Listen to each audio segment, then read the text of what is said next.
Geheimnisse des Glaubens. Wie Gott uns selig macht. Allen Freunden der Bibel und der Wahrheit. Vorwort. Als Gott den Menschen erschaffen hat, tat er dies mit den Worten: Lasset uns Menschen machen, ein Bild, das uns gleich sei. 1. Mose 1,26, und in Psalm 8,6 schreibt David: Du hast ihn wenig niedriger gemacht als Gott, mit Ehre und Herrlichkeit hast du ihn gekrönt. Das ist die eine Seite, die wir auch wissen müssen, um ein wenig die heilige Entschlossenheit Gottes stückweise zu erkennen, die letztlich dazu geführt hat, dass Gott Mensch wurde und in Jesus Christus uns erlöst hat und es auch absolut wollte. Wir sind alle ohne Ausnahme verdorben und tun auch nichts Gutes. Wir sind abgefallen, abgewichen und völlig unfähig, Gott zu suchen und zu finden. Römer 3,11-12. An anderer Stelle der Bibel lesen wir in Hiob 15, 14-16. Was ist der Mensch, dass er rein sein sollte, und dass der gerecht sein sollte, der vom Weibe geboren ist? Siehe, seinem Heiligen traut Gott nicht, und selbst die Himmel sind nicht rein vor ihm. Wie viel weniger der Mensch, der greulich und verderbt ist, der Unrecht säuft wie Wasser? Warum sollten wir vor Gott rein werden? Wir sind es nicht, definitiv, aber Gottes heiliger Entschluss, dies zu ändern und zu ermöglichen, war von Anfang an das Ziel mit seinen Erwählten. Der Psalmist schaut auf das Werk der Finger Gottes und fragt sich dann, was der Mensch im Vergleich ist. Heute können wir das vom Verstand her eher einschätzen als zur Zeit Davids. Die Erde ist nur ein Staubkorn in den unendlichen Weiten des Universums, wörtlich, ein Wort, und wir können das anhand von astronomischen Zahlen verdeutlichen. Entfernungen müssen hier in Lichtjahren gemessen werden, um überhaupt eine Vorstellung zu bekommen. Das Licht breitet sich mit 300.000 Kilometern in der Sekunde aus. Ein Jahr hat 31,5 Millionen Sekunden, sodass das Licht in einem Jahr 9,45 Billionen Kilometer zurückliegt. Einige Sterne sind nachweislich, soweit man das aktuell technisch umsetzen kann, Milliarden von Lichtjahren von der Erde entfernt. Unsere Heimatgalaxie, die Milchstraße, hat etwa 100 bis 200 Milliarden Sterne. Ihre Scheibe hat eine Ausdehnung von rund 100.000 Lichtjahren und eine Dicke von etwa 3.000 Lichtjahren. Es gibt im Weltall geschätzt bis zu 100 Milliarden Galaxien, jede mit etwa 100 Milliarden Sternen. Für uns ist das unvorstellbar. Was ist der Mensch? Oder anhand dieser Entfernungen könnte man auch fragen, wo ist der Mensch? Was ist er überhaupt wert? Was will Gott mit den Menschen? Es ist die ewige Schöpfungsqualität, die einen Menschen zum Menschen nach dem Bilde Gottes macht. Das gab es vorher noch nicht. Es war im wirklichsten Sinne aller Schöpfungen eine göttliche Offenbarung ewiger Tragweite. Das hebräische Wort für lasst uns Menschen machen ist nur ein einziges Wort, nämlich Adam. So hieß dann auch der erste Mensch, Adam. Jörg Bauer-Golgatha trennt alles. Man stelle sich vor, Gott musste bestimmte Wahrheiten, Vorherbestimmungen und geheime Absichten zurückhalten, weil sonst die Menschen damals in Israel Jesus Christus nicht gekreuzigt hätten. Wie klein hat sich Gott doch gemacht, um uns zu erlösen. Dem Sohn Gottes wurde sein Leben auch nicht genommen, er hat es freiwillig hingegeben. Johannes 10, 17-18. Darum liebt mich mein Vater, weil ich mein Leben lasse, dass ich's wieder nehme. Niemand nimmt es von mir, sondern ich selber lasse es. Ich habe Macht, es zu lassen, und habe Macht, es wiederzunehmen. Dies Gebot habe ich empfangen von meinem Vater. Jesus war nicht seine Unabhängigkeit wichtig, sondern seine Liebe zum Vater im Himmel. Ihm war schon als 12-jähriges Kind klar, dass er Gottes Willen erfüllen will. Lukas 2,49. Wisst ihr nicht, dass ich sein muss in dem, was meines Vaters ist? Jesus war im Tempel, der Gott gehörte und für ihn erbaut wurde. Später sagte er, dass er genau diesen Tempel, wenn er zerstört wäre, in 3 Tagen wieder aufbauen würde. Johannes 2, 19-21. Beides ist geschehen, aber nicht mit dem Gebäude, sondern mit ihm selbst, da er vom Tempel seines Leibes sprach.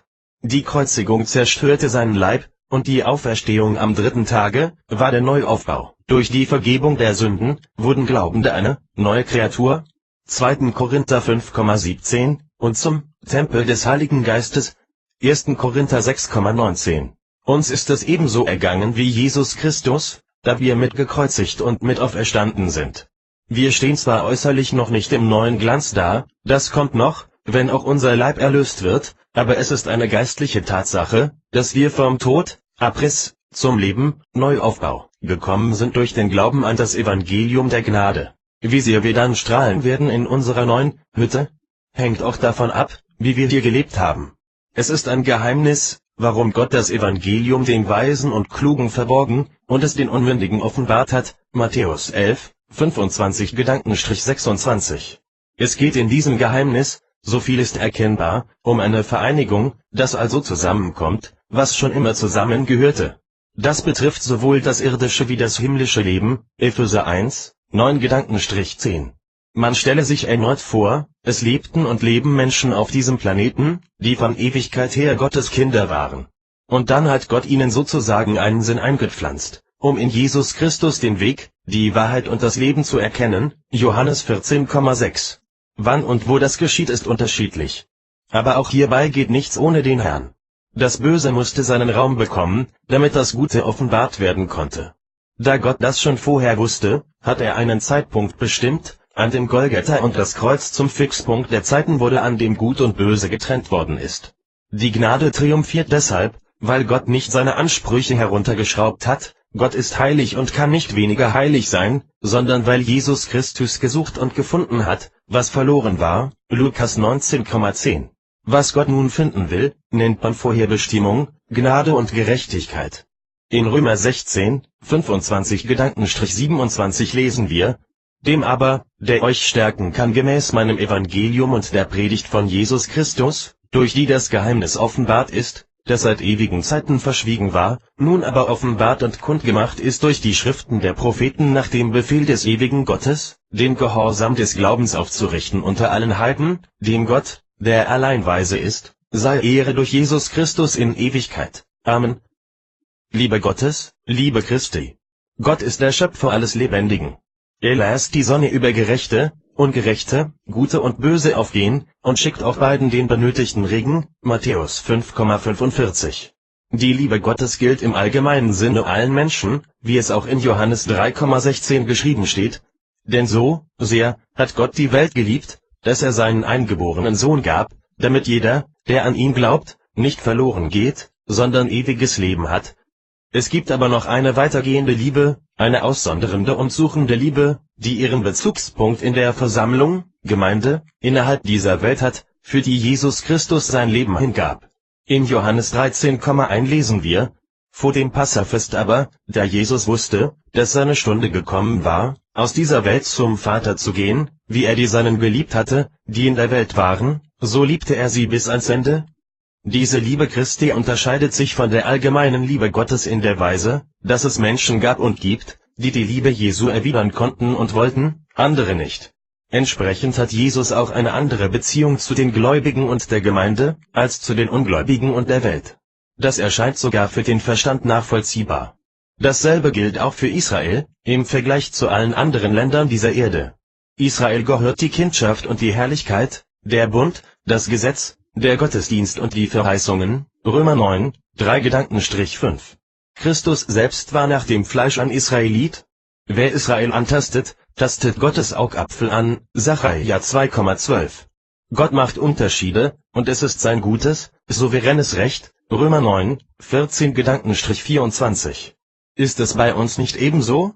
Wenn wir verheiratet oder verliebt sind, lieben wir diesen besonderen Menschen dann nicht anders, tiefer, verbindlicher und mehr als andere Menschen? In Jesaja 62,5 steht: Denn wie ein junger Mann sich mit einer Jungfrau vermählt, so werden deine Söhne sich mit dir vermählen, und wie sich ein Bräutigam an seiner Braut freut, so wird dein Gott sich an dir freuen.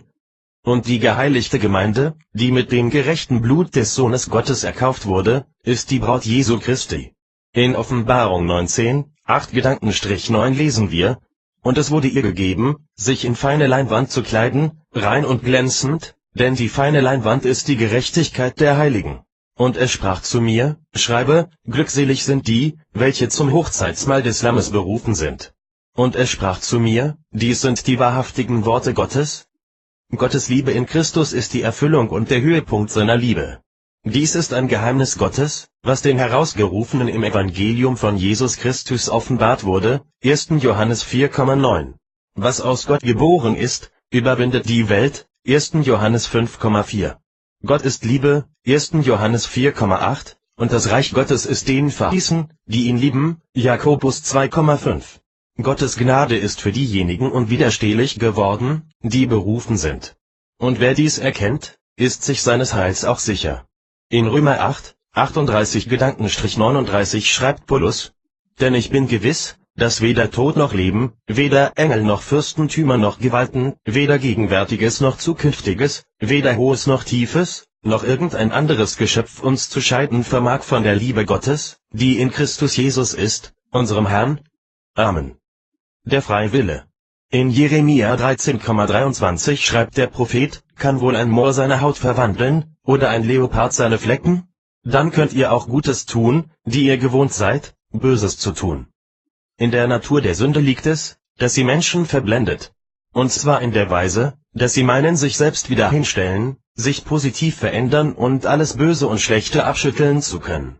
Diese Vorstellung ist dämonisch und führt geradewegs in den Götzendienst. Die Gnade Gottes bleibt auch nicht auf halber Strecke stehen, und danach müssen die Christen dann anschieben und mit Blut, Schweiß und Tränen sich irgendwie in den Himmel transportieren. Auch derlei wirre Vorstellungen kursieren in der Christenheit. Woher kommt diese Vorstellung, dass der Mensch einen freien Willen hat?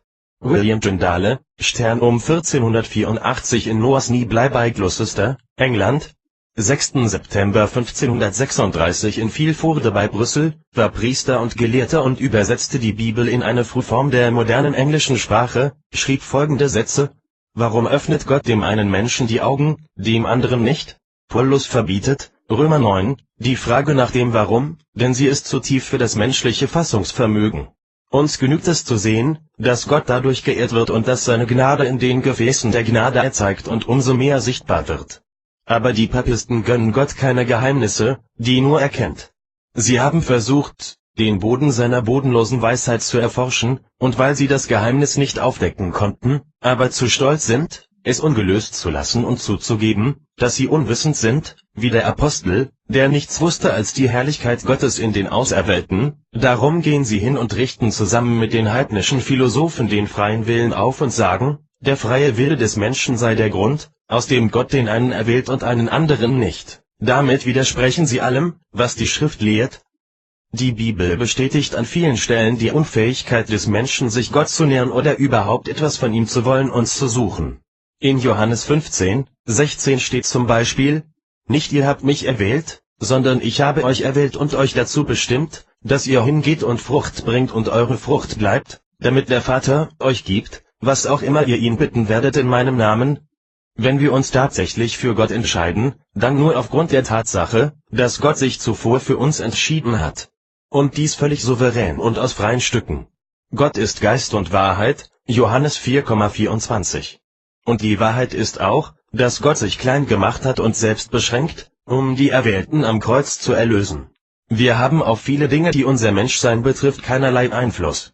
Das fängt schon damit an, wann wir wo geboren werden, ob wir Mann oder Frau sind, in welchem Land wir daheim sind, wann wir sterben, und auch wie unser Leben verläuft. Meine Verantwortung ist trotzdem gegeben. Wir sind keine Marionetten und haben durchaus auch einen eigenen Willen, was kein freier Wille ist. Gott will gefragt, gesucht und geirrt werden. Kein Mensch wird Gott sehen ohne die Heiligung, die jeder Neugeborene durchläuft. Paulus schreibt in 2. Thessalonicher 2, 13-14. Wir aber sind es Gott schuldig, allezeit für euch zu danken, vom Herrn geliebte Brüder, dass Gott euch von Anfang an zur Errettung erwählt hat in der Heiligung des Geistes und im Glauben an die Wahrheit, wozu er euch berufen hat durch unser Evangelium, damit ihr die Herrlichkeit unseres Herrn Jesus Christus erlangt. Wir schulden Gott Dank und Glaube. Und wir werden auch als Kinder Gottes eines Tages vor dem Preisgerichtsthron stehen und nach unseren Werken des Glaubens beurteilt. In 1. Korinther 3, 11-15 wird das deutlich, was gemeint ist. Denn einen anderen Grund kann niemand legen außer dem, der gelegt ist, welcher ist Jesus Christus. Wenn aber jemand auf diesen Grund Gold, Silber, kostbare Steine, Holz, Heu, Stroh baut, so wird das Werk eines jeden offenbar werden, der Tag wird es zeigen, weil es durchs Feuer geoffenbart wird. Und welche Art das Werk eines jeden ist, wird das Feuer erproben. Wenn jemandes Werk, das er darauf gebaut hat, bleibt, so wird er Lohn empfangen, wird aber jemandes Werk verbrennen, so wird er Schaden erleiden, er selbst aber wird gerettet werden, doch so wie durchs Feuer hindurch. Und auch wenn wir das nicht verstehen, so sind auch diese Werke letztlich nur der Gnade Gottes geschuldet, Denn der Herr gibt Wollen und Vollbringen und bereitet die Wege vor, auf denen wir laufen dürfen. Philipper 2,13. Gott kennt uns und auch unsere Zukunft. Wir Christen sind aus Gnade errettet, mehr als wir ahnen und verstehen können. Das große Ganze. Was wissen wir wirklich vom Schöpfer aller Dinge und vom Herrn aller Herren? Es gibt ja wirklich herausragende christliche Bücher, die uns manchmal ein ganz neues Verständnis Gottes und der Bibel eröffnen. Und es gibt Christen, die unsere besondere Bewunderung und Anerkennung haben, weil sie so ein reiches Leben im Dienst und der Nachfolge haben und dies mit uns teilen. Von solchen Menschen dürfen wir alle dankbar profitieren und so auch in unserem geistlichen Verständnis vorankommen. Aber wir dürfen auch nicht, um es etwas plastisch auszudrücken, aus der Konserve leben und jegliche Eigeninitiative vermissen lassen. Jeder steht auch immer für sich selbst. Und jeder Christ geht seinen eigenen Weg mit Gott. Auch die eher unscheinbaren und schwachen Christen haben den Heiligen Geist und ihre Gaben. Es ist kein anderer Geist als in denjenigen, die in aller Munde sind und die man aus Büchern und Predigten seit Jahren kennt und schätzt. Aber auch diese haben durch Fleiß und Disziplin und nicht zuletzt Glaubensgehorsam, und einen von Gott nicht unbedingt gebremsten Ehrgeiz, sich ihre Position erarbeitet. Wenn sie dabei auch noch demütig und bescheiden geblieben sind, haben wir es tatsächlich mit gesegneten Brüdern und Schwestern zu tun. Wer nur den Schein einer Frömmigkeit hat und so zur Bekanntheit kam, wird sein Urteil tragen müssen. Kolosser 2,23. Solche sollten wir meiden. Aber auch die Aufrichtigen sind trotz ihres großen Wissens letztlich nur Lehrer von Stückwerk. Sehr wertvollem und durchaus tiefgründigem Stückwerk, aber dennoch Stückwerk. Paulus schreibt in 1. Korinther 13, 9 Gedankenstrich 10. Denn unser Wissen ist Stückwerk und unser prophetisches Reden ist Stückwerk. Wenn aber kommen wird das Vollkommene, so wird das Stückwerk aufhören. Der Glaube ist nicht das Mittel, um Gott und seinen ewigen Willen haarklein zu erfassen, sondern er ist auf Hoffnung angelegt und darauf, das zu glauben, was man nicht sieht und laut Bibel auch nur stückweise erkennen kann. Sicherlich hat Gottes Geist keine Grenzen, aber sind wir als geistliche Kinder diesem Gott, in allem was wir tun, stets so nahe? Das große Ganze bleibt, zumindest vorerst, allein Gott vorbehalten. Sicherlich aus gutem Grund. Jesus sagte ja einmal zu den Jüngern, dass er uns noch vieles zu sagen hätte, wir es aber, noch, nicht verstehen könnten, Johannes 16,12. Und ich glaube, dass auch die Ewigkeit nicht ausreicht, um alles je zu begreifen und zu verstehen, was Gott ausmacht in seinem Wesen und Werk. Aber das ist auch nicht schlimm oder bedauerlich, sondern wunderbar, beeindruckend und glückselig. Gott wird im Himmel jedenfalls nichts vor den Seinen verbergen, eher im Gegenteil. Wir wissen so manches nicht, was auch der Text in 1. Korinther 2, 7 Gedankenstrich 9 deutlich macht, sondern wir reden von der Weisheit Gottes, die im Geheimnis verborgen ist, die Gott vorherbestimmt hat vor aller Zeit zu unserer Herrlichkeit, die keiner von den Herrschern dieser Welt erkannt hat, denn wenn sie die erkannt hätten, so hätten sie den Herrn der Herrlichkeit nicht gekreuzigt, sondern es ist gekommen, wie geschrieben steht, Jesaja 64,3, was kein Auge gesehen hat und kein Ohr gehört hat und in keines Menschenherz gekommen ist, was Gott bereitet hat denen, die ihn lieben. So etwas wie die Vorherbestimmung kann kein noch so geistlicher Christ wirklich begreifen und erklären. Ein bekannter Bruder und Autor sagte einmal, man kann die Ewigkeit nicht denken. Ebenso kann man auch das Böse und die Existenz des Teufels nicht wirklich erklären und begreifen als Mensch und Christ. Aber es wird der Tag kommen, vielleicht schneller als wir jetzt meinen, an dem die Christen vom Glauben zum Schauen kommen werden und alle Fragen beantwortet werden. 2. Korinther 5,7. Wenn wir eines Tages Jesus Christus in seiner göttlichen Herrlichkeit und seiner Gnade und Liebe von Angesicht zu Angesicht sehen dürfen, 1. Johannes 3,2, werden wir mit hoher Wahrscheinlichkeit auch keine Fragen mehr haben. Amen. Predigt und Glaube. Manchmal kann man einen Sachverhalt und eine Information und Feststellung sehr kompliziert und undurchschaubar vermitteln und darstellen. Oft ist das gar nicht nötig, vor allem wenn es sich um zwischenmenschliche und beziehungstechnische Dinge handelt. Da ist es nicht selten ärgerlich, wenn man mit Dingen zugedröhnt wird, die kein Licht ins Dunkle bringen. Das hat auch nicht unbedingt etwas mit Intelligenz und der Auffassungsgabe zu tun, sondern vielmehr mit Wortklauberei, Hochmut, Diplomatie, Politik und Heuchelei. Mich hat es früher in der Schule immer sehr gestört, wenn an sich klare und einfache Gegebenheiten und Ereignisse unnötig schwierig und unklar ausgedrückt und beschrieben wurden. Priorität sollte immer haben, dass es verstanden wird und man weiß, was Sache ist. Manchmal wird auch so verfahren, wenn es um biblische Inhalte geht.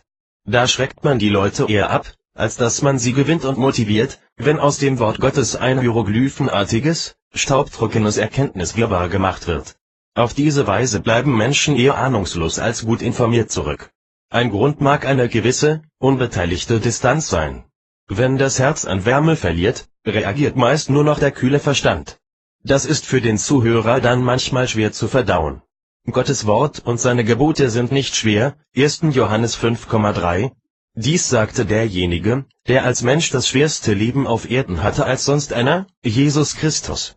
Was war sein Geheimnis? Er liebte Gott und wurde geliebt, das ist alles. Aus dieser Liebe heraus fällt einem der Gehorsam des Glaubens leicht. Was wir nicht schaffen, ist kein Ergebnis des Mangels an Wissen und Information, sondern an Liebe zu Gott und den Menschen. Liebe ist nicht kompliziert. Wir Menschen machen es leider manchmal schwierig, weil wir die Menschen nicht dort innerlich abholen, wo sie es am meisten ersehnen, in ihrem Herzen. Viele Menschen wissen es womöglich gar nicht, wonach sie sich wirklich sehnen und was sie tatsächlich brauchen, um ein anderer Mensch zu werden. Da bewirkt dann auch die beste Information nichts, wenn die Liebe fehlt. Jesus hat dafür gebetet, dass Menschen durch unsere Worte zum Glauben kommen, Johannes 17,20. So eine Predigt muss vom Herzen kommen und findet ganz sicher nicht nur sonntags auf der Kanzel statt. Liebe schlägt Wellen und Informationen, aus denen die Liebe hervorgeht und plausibel wird, umso mehr. Unsere Glaubensgrundlage ist das Wort Gottes in der Bibel, aber unsere Worte können auch unsere eigenen Worte sein und unsere eigene Persönlichkeit beinhalten. Dann reden wir nicht über den Glauben und diesen Gott, sondern über meinen Glauben und meinen Jesus. Dann wird Gnade und Vergebung und Liebe greifbar und überaus persönlich. Nur so werden wir auch gehört und ernst genommen. Es ist klar, dass man nicht nur mit Worten predigen sollte, per Brief, Telefon oder Andachten im Internet, sondern mit den Daten, 2. Korinther 10, 10-11. Gott befähigt Menschen, seine Worte zu gebrauchen durch den Heiligen Geist. Darum dürfen wir im Glauben bitten. Und wenn wir den Drang und den Ruf danach haben, etwas zu sagen, dann sollten wir das auch ernst nehmen und um Führung beten. Wir sollen es nicht wie Mose machen, der sich als ungeeignet ansah und auf seine schwere Zunge verwies, 2. Mose 4,10. Gott hatte ihn erwählt und befähigt und ihm mit Aaron einen redegewandten Mann an die Seite gestellt. Heutzutage reden vermutlich manchmal zu viele Leute anstatt zu wenige, gerade im christlichen Bereich. Wenn es nur aus eigenem Antrieb geschieht, oder man sich selbst profilieren will, oder sich einfach selbst gerne reden hört, dann läuft etwas falsch. Manche predigen sogar während sie beten, was mich immer wieder verwundert, als ob man Gott erzählen müsste, was in seinem Wort steht. Wir sollen nicht plappern wie die Heiden und durch viele Worte Gott und Menschen beeindrucken wollen, Matthäus 6,7. Es kommt auf das richtige Wort zur rechten Zeit an, und vor allem auf die Gesinnung meines Herzens. Es geht um eine vertrauensvolle Hingabe, die von Herzen kommt, das sollen wir vermitteln. Aus so einer Predigt kommt dann auch der Glaube und das Wort Christi wird lebendig. Bekenntnisse des Heils. David schreibt in Psalm 40, 11-12 Anführungszeichen: Deine Gerechtigkeit verbarg ich nicht in meinem Herzen, ich redete von deiner Wahrheit und von deinem Heil, deine Gnade und Wahrheit verschwieg ich nicht vor der großen Gemeinde. Du, Herr, wollest dein Herz nicht vor mir verschließen, lass deine Gnade und deine Wahrheit mich allezeit behüten. Ein Psalm Davids, voller Leidenschaft und Zuversicht.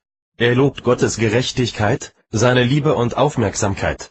Er machte kein Geheimnis aus seinem Herzen und scheute auch nicht die Öffentlichkeit und war leidenschaftlich und echt und schämte sich nicht. In Lukas 12,8 steht: Ich sage euch aber, jeder, der sich zu mir bekennen wird vor den Menschen, zu dem wird sich auch der Sohn des Menschen bekennen vor den Engeln Gottes. Wahrheit und Gnade behütet einen gläubigen Menschen. Darum sollten wir uns auch stets danach ausstrecken, sie zu suchen, zu erkennen und darin zu wachsen und zu lernen. Gottes Willen zu erkennen war für David sein tägliches Brot. Es war ihm einfach wichtig. Er wusste und spürte, dass Gott in seinem Leben mehr sein musste, als eine religiöse Erfahrung oder ein Termin. Gott wollte David ganz und David wollte Gott auf dieselbe Weise und machte daraus auch vor anderen kein Geheimnis. Jesus hatte dieselben Absichten und sagte entsprechend zu seinen Jüngern in Johannes 4,34: Meine Speise ist die, dass ich den Willen dessen tue, der mich gesandt hat, und sein Werk vollbringe. Von einer Speise lebt man. Ein Christ sollte also geistlich gesehen seine Bestimmung leben und sich danach ausstrecken, aufmerksam sein. Christen sind keine frommen Zuschauer, sondern Nachfolger, die nicht irgendwie ihre Zeit auf Erden herumkriegen müssen, sondern in ihrer Bestimmung, guten Werken, leben sollten. Dazu sind wir gemacht und gesetzt, Epheser 2,10. Entsprechend bestätigt wird das in 2. Johannes 6, 4-6. Es freut mich sehr, dass ich unter deinen Kindern solche gefunden habe, die in der Wahrheit wandeln, wie wir ein Gebot empfangen haben von dem Vater. Und nun bitte ich dich, Frau, nicht als ob ich dir ein neues Gebot schreiben würde, sondern dasjenige, welches wir von Anfang an gehabt haben, dass wir einander lieben. Und darin besteht die Liebe, dass wir nach seinen Geboten wandeln, dies ist das Gebot, wie ihr es von Anfang an gehört habt, dass ihr darin wandeln sollt.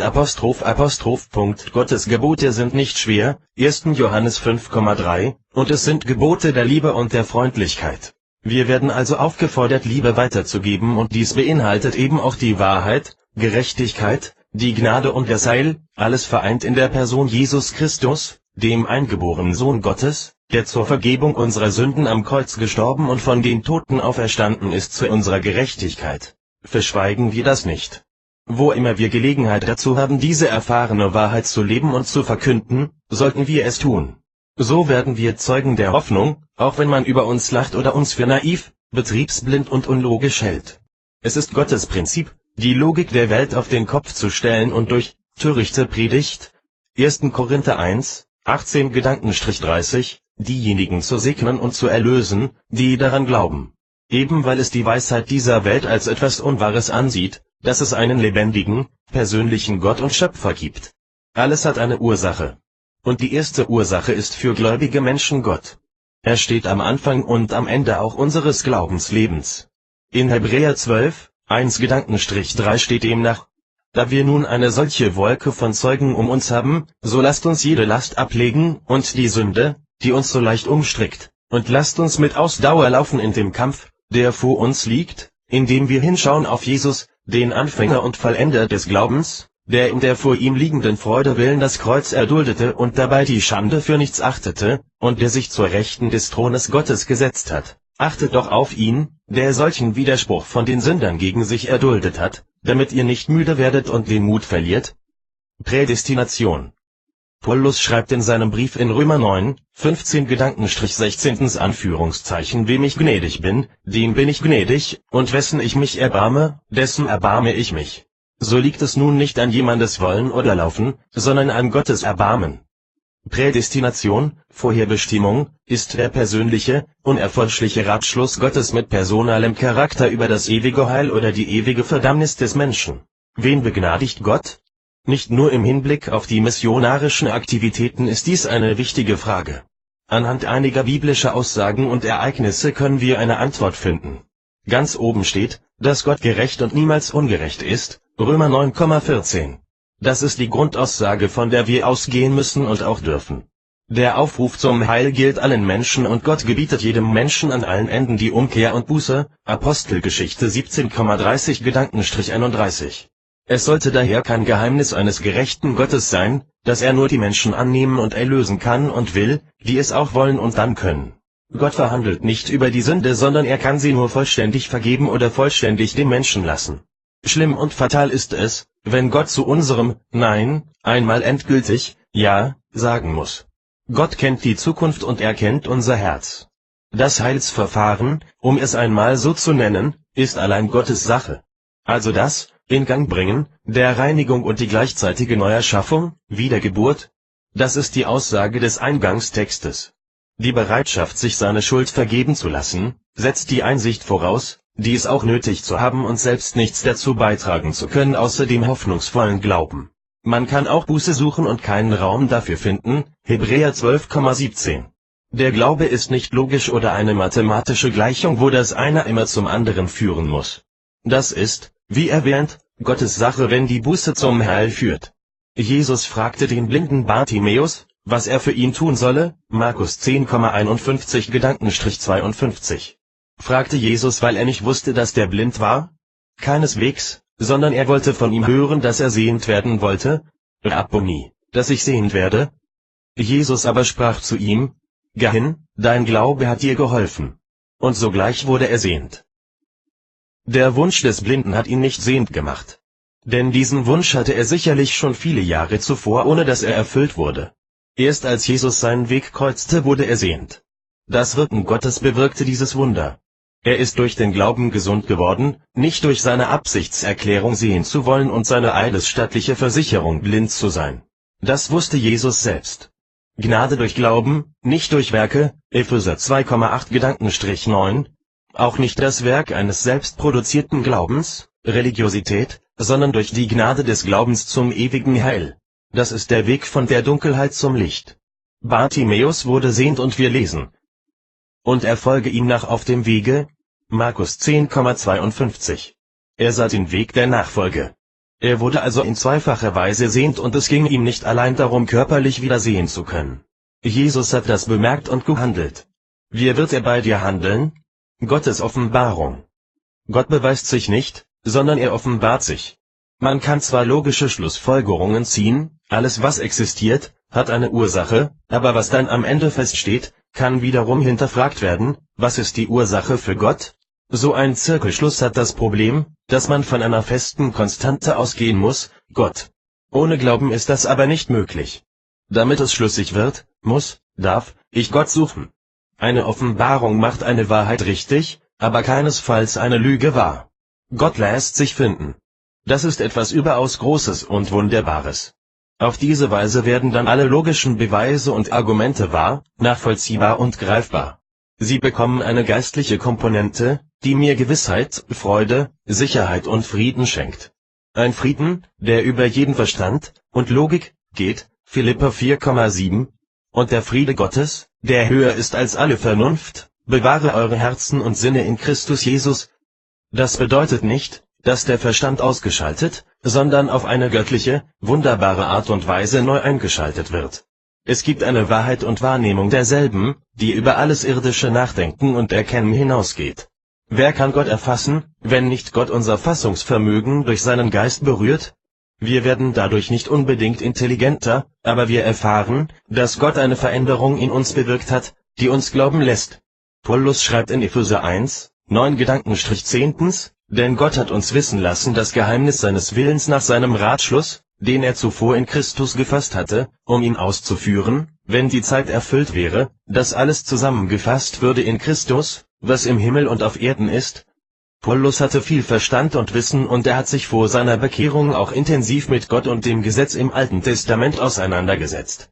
Aber die Wahrheit musste ihm offenbart werden und ihn von seinen Irrtümern und scheinbar logischen Theorien befreien und überführen. Apostelgeschichte 9,1-18. Man kann die Bibel 5-mal durchlesen oder auch Theologie studieren und doch keinen Zugang zu Gott finden, weil es an der Offenbarung fehlt. Auf der anderen Seite kann unter Umständen ein einziger Satz aus der Bibel, oder eine Tat, jemandem so in Herz und Seele ansprechen und berühren, dass er zum Glauben findet, auch wenn es noch an Wissen und biblischer Erkenntnis fehlt. Das ist Gottes Souveränität. Paulus konnte in den folgenden Zeiten nach seiner Begegnung mit Jesus Christus, Apostelgeschichte 9,1-11, voller Überzeugung und Kraft das Evangelium gegen alle Widerstände predigen, weil er nun wusste, was ihm und allen Erwählten geschenkt wurde, die Erlösung. In einem Buch las ich folgenden Satz: Es gehört zum Wesen der Rettung, dass das Ergebnis dem Geretteten bekannt ist und er seine neu gewonnene Sicherheit genießen kann. Wäre das nicht so, würden wir wieder in die Gesetzlichkeit getrieben werden und würden ständig an unserem Heil zweifeln und dabei innerlich kaputt gehen, zu einem frommen Wrack werden. In 1. Johannes 5,20 steht: Wir wissen aber, dass der Sohn Gottes gekommen ist und uns den Sinn dafür gegeben hat, dass wir den Wahrhaftigen erkennen. Und wir sind in dem Wahrhaftigen, in seinem Sohn Jesus Christus. Dieser ist der wahrhaftige Gott und das ewige Leben.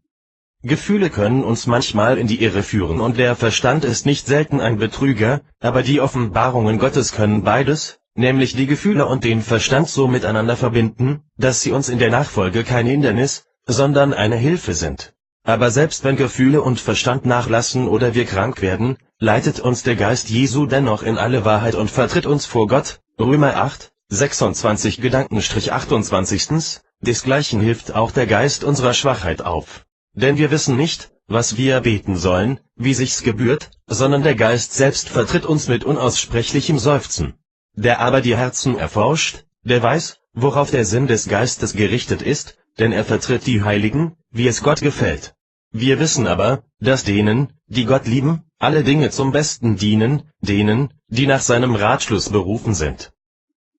Das sollte unser tägliches Gebet sein: Herr, leite mich in deiner Wahrheit, dass ich wandle in deinen Wegen. Amen. Weltüberwinder. Was wäre eine gerechte Strafe für Unglaube und Rebellion? Der Sündesold ist der Tod, Römer 6,23, also die Rücknahme der Existenzberechtigung.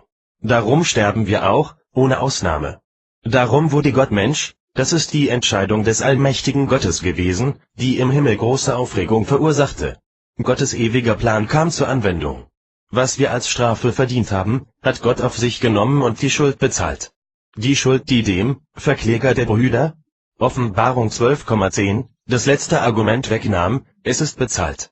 Die Strafe liegt auf ihm, damit wir Frieden haben, Jesaja 53,5. Der ewige Plan Gottes, das große Geheimnis wurde Realität, Römer 16,25 Gedankenstrich 27. Genau das ist die Grundlage unseres Heils, sonst nichts. Es ist der Trost unserer Seele und der Grund unserer Freude, Jesaja 51,9 Gedankenstrich 15. Wenn du nun erkennst, dass du Vergebung und Erlösung brauchst, dann kommt das von Gott und du bist bereits ein neuer Mensch, Johannes 6,44. Ohne Konsequenzen unserer Sünde geht es nicht, denn Gott ist heilig, heilig, heilig. Die Frage ist nur, ob wir die Strafe selbst tragen wollen, oder sie von Jesus tragen lassen, dem Lamm Gottes. Der Teufel ist durch dreierlei überwunden: erster durch des Lammes Blut, zweiten das Wort unseres Zeugnisses, dritten unsere Hoffnung auf das ewige Leben bei Gott. Wer es glaubt, ist selig, vollendete Gegenwart.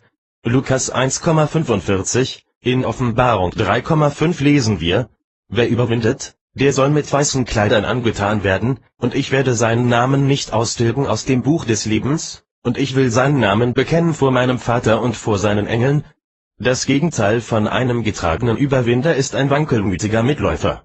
Einer, der früher oder später aussteigt, weil es ihm zu mühsam oder zu langweilig wird. Das sind nach Lukas 8,13 solche, bei denen auf den Felsen gesät wurde. Sie glauben nur für eine Zeit, dann fallen sie ab, weil sie keine Wurzeln hatten und nicht wirklich zu Jesus gehörten.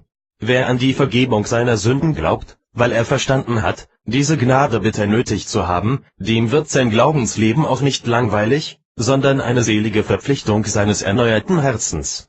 Ein Kind Gottes hält an dem fest, der ihn festhält. Ein Überwinder ist jemand, der an den Überwinder glaubt, und somit von neuem geboren wurde. Und wo wir stolpern und in Sünde fallen, da ist Gott treu und gerecht, und wird unser Verlangen nach Vergebung durch Jesus Christus auch immer erfüllen wollen, 1. Johannes 1,9. Ein Überwinder ist auch ein Bekenner, jemand, der aufrichtig ist vor Gott, und auch über den Grund seiner Hoffnung Auskunft geben will ohne Scham, 2. Timotheus 1,8. Es ist die beste Botschaft, die es gibt: Jesus rettet.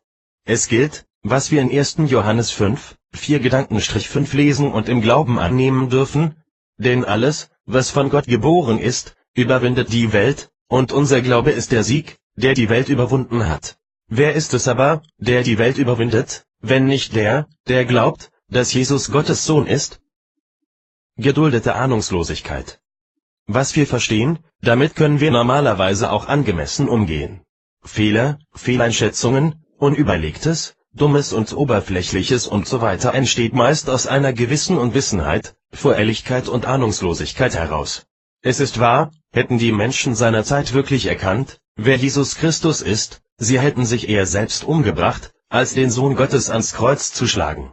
Jesus ließ seine Verkläger in mancher Hinsicht auch bewusst im Unklaren, denn wäre er nicht verurteilt und aus freien Stücken ans Kreuz gegangen, für uns gestorben und von den Toten auferstanden, hätte es keine Vergebung der Sünden gegeben.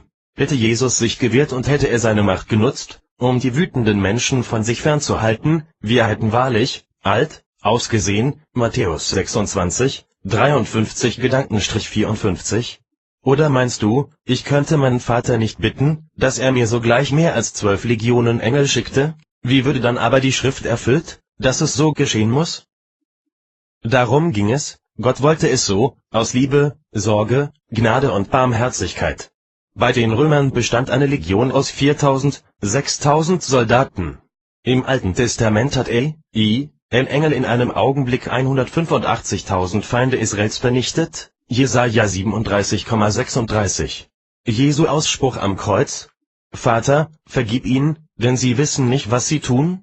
Lukas 23,34, war nicht nur eine nüchterne und wahre Feststellung, sondern auch gleichzeitig das Einverständnis des Sohnes Gottes zur Notwendigkeit dieses Opfers. Es war die geduldete Ahnungslosigkeit der Ankläger und letztlich aller Menschen. Aber nun, nachdem die Erlösung vollbracht ist, Johannes 19,30, möchte, ja gebietet Gott, dass an allen Ecken und Enden die Umkehr und Bekehrung folgt. Die Zeit der Unwissenheit über die Person Jesu Christi sollte vorbei sein und die Zeit zum Glauben an das Evangelium ist möglich, und zwar jetzt. Apostelgeschichte 17,30. Gottes Hinwegsehen musste irgendwann ein Ende haben und noch ist Gnadenzeit, weil sich diese Erde noch dreht. Wenn wir zu Lebzeiten meinen, dass wir Gott und sein Evangelium weiterhin ignorieren können, wird Gott genauer hinsehen müssen und uns fragen: Was hast du mit meinem Sohn Jesus Christus gemacht? Und es wird sich leider bestätigen, was Paulus den Korinthern beschrieben hat. Denn das Wort vom Kreuz ist eine Torheit denen, die verloren werden, uns aber, die wir selig werden, ist's eine Gotteskraft. 1. Korinther 1,18. Wir müssen nicht ahnungslos bleiben, und wenn wir Kinder Gottes sind, dürfen wir in der Erkenntnis Jesu Christi wachsen und am inneren Menschen zunehmen. Für uns Christen darf gelten, was wir bei 2. Petrus 3,18 lesen: Wachset aber in der Gnade und Erkenntnis unseres Herrn und Heilands Jesus Christus. Ihm sei Ehre jetzt und für ewige Zeiten. Amen. Gottes Ehre ist seine Gnade. Eine irische Hymne aus dem 8. Jahrhundert hat folgenden eindrücklichen Text: Lass mich dich schauen, mein Gott und Herr, nichts außer dir sei wichtig mir. Du bist mein Höchstes, Tag und Nacht, dein nahes Ein mich selig macht. Wenn David nun davon schreibt, dass Gottes Gnade besser ist als Leben, dann sagt er damit aus, dass alles, was das Leben zu bieten hat, nichts ist im Vergleich zu einer innigen Beziehung mit dem lebendigen Gott, das alles Irdische übersteigt, und in dem ein Mensch absolut selig ist. Diese Gotteserfahrung haben viele Menschen machen dürfen. Besonders dann, wenn sie ihre ganz persönlichen Wüstenwanderungen machen mussten, um zu verstehen, worum es Gott eigentlich geht. Wir werden einerseits aufgefordert, Gott zu suchen, wie wir in 5. Mose 4,29 lesen: Wenn du aber von dort den Herrn, deinen Gott, suchen wirst, so wirst du ihn finden, ja, wenn du ihn von ganzem Herzen und von ganzer Seele suchen wirst. Andererseits macht uns die Bibel aber auch deutlich, dass wir als sündige Menschen Gott überhaupt nicht suchen und nicht wirklich eine Sehnsucht nach Gott haben wie David oder dieser irische Mensch in seinem Gedicht. In Römer 3, 10-12 lesen wir diese ernüchternde Tatsache: Wie geschrieben steht, es ist keiner gerecht, auch nicht einer, es ist keiner, der verständig ist, der nach Gott fragt. Sie sind alle abgewichen, sie taugen alle zusammen nichts, da ist keiner, der Gutes tut, da ist auch nicht einer.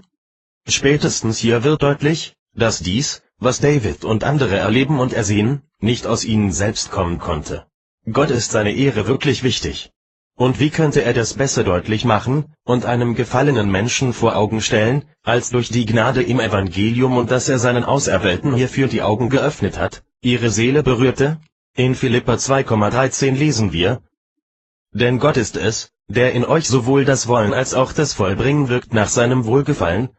Wir haben keinen freien Willen, wenn es darum geht, uns für Gott zu entscheiden. Das können wir nicht. Und wenn wir es könnten, würden wir uns gegen Gott entscheiden.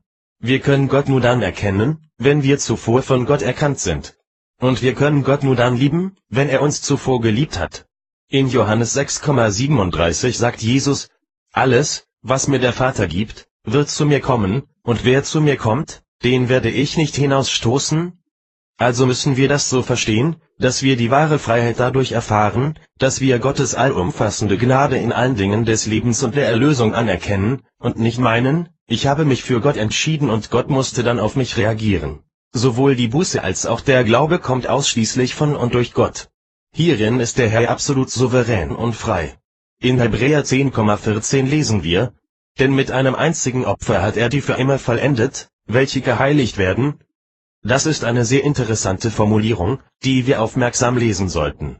Das Wort für immer heißt im griechischen Urtext so viel wie ununterbrochen, und dies steht im direkten Zusammenhang damit, dass diejenigen, denen Gott diesen rettenden Glauben schenkte, auch die geheiligt werdenden sind. Wen Gott sieht, denen heiligt er auch und trägt sie, die Werdenden, durch bis zum seligen Ziel. Dies ist darum wichtig, weil es allen Gläubigen, die vom möglichen Abfall der Christen reden, die Argumente entzieht. Jeder von oben neugeborene, gläubige Mensch wird erzogen, belehrt, gezüchtigt und ihm wird alles zum Guten mitwirken, was er erlebt und manchmal eben auch erleben muss. Psalm 57,3 Ich rufe zu Gott, dem Allerhöchsten, zu Gott, der meine Sache zum guten Ende führt. Gott lässt sich von niemandem die Ehre nehmen, aus freien Stücken und unbeeinflusst gnädig zu sein. Und dies in einem Ausmaß, das wir nicht selten übersehen. Paulus schreibt der Gemeinde in Ephesus das Geheimnis des Willens Gottes in seiner Souveränität. Er zeigt ihnen, dass Gott alle Ehre gebührt und wir nur glaubend annehmen können, dürfen, was uns der Heilige Geist offenbart hat. Epheser 1, 9 14. Er hat uns das Geheimnis seines Willens bekannt gemacht, entsprechend dem Ratschluss, den er nach seinem Wohlgefallen gefasst hat in ihm, zur Ausführung in der Fülle der Zeiten, alles unter einem Haupt zusammenzufassen in dem Christus, sowohl was im Himmel als auch was auf Erden ist, in ihm, in welchem wir auch ein Erbteil erlangt haben, die wir vorher bestimmt sind nach dem Vorsatz dessen, der alles wirkt nach dem Ratschluss seines Willens, damit wir zum Lob seiner Herrlichkeit dienten, die wir zuvor auf den Christus gehofft haben. In ihm seid auch ihr, nachdem ihr das Wort der Wahrheit, das Evangelium eurer Errettung, gehört habt, in ihm seid auch ihr, als ihr gläubig wurdet, versiegelt worden mit dem Heiligen Geist der Verheißung, der das Unterpfand unseres Erbs ist bis zur Erlösung des Eigentums, zum Lob seiner Herrlichkeit, des Teufels Überwinder.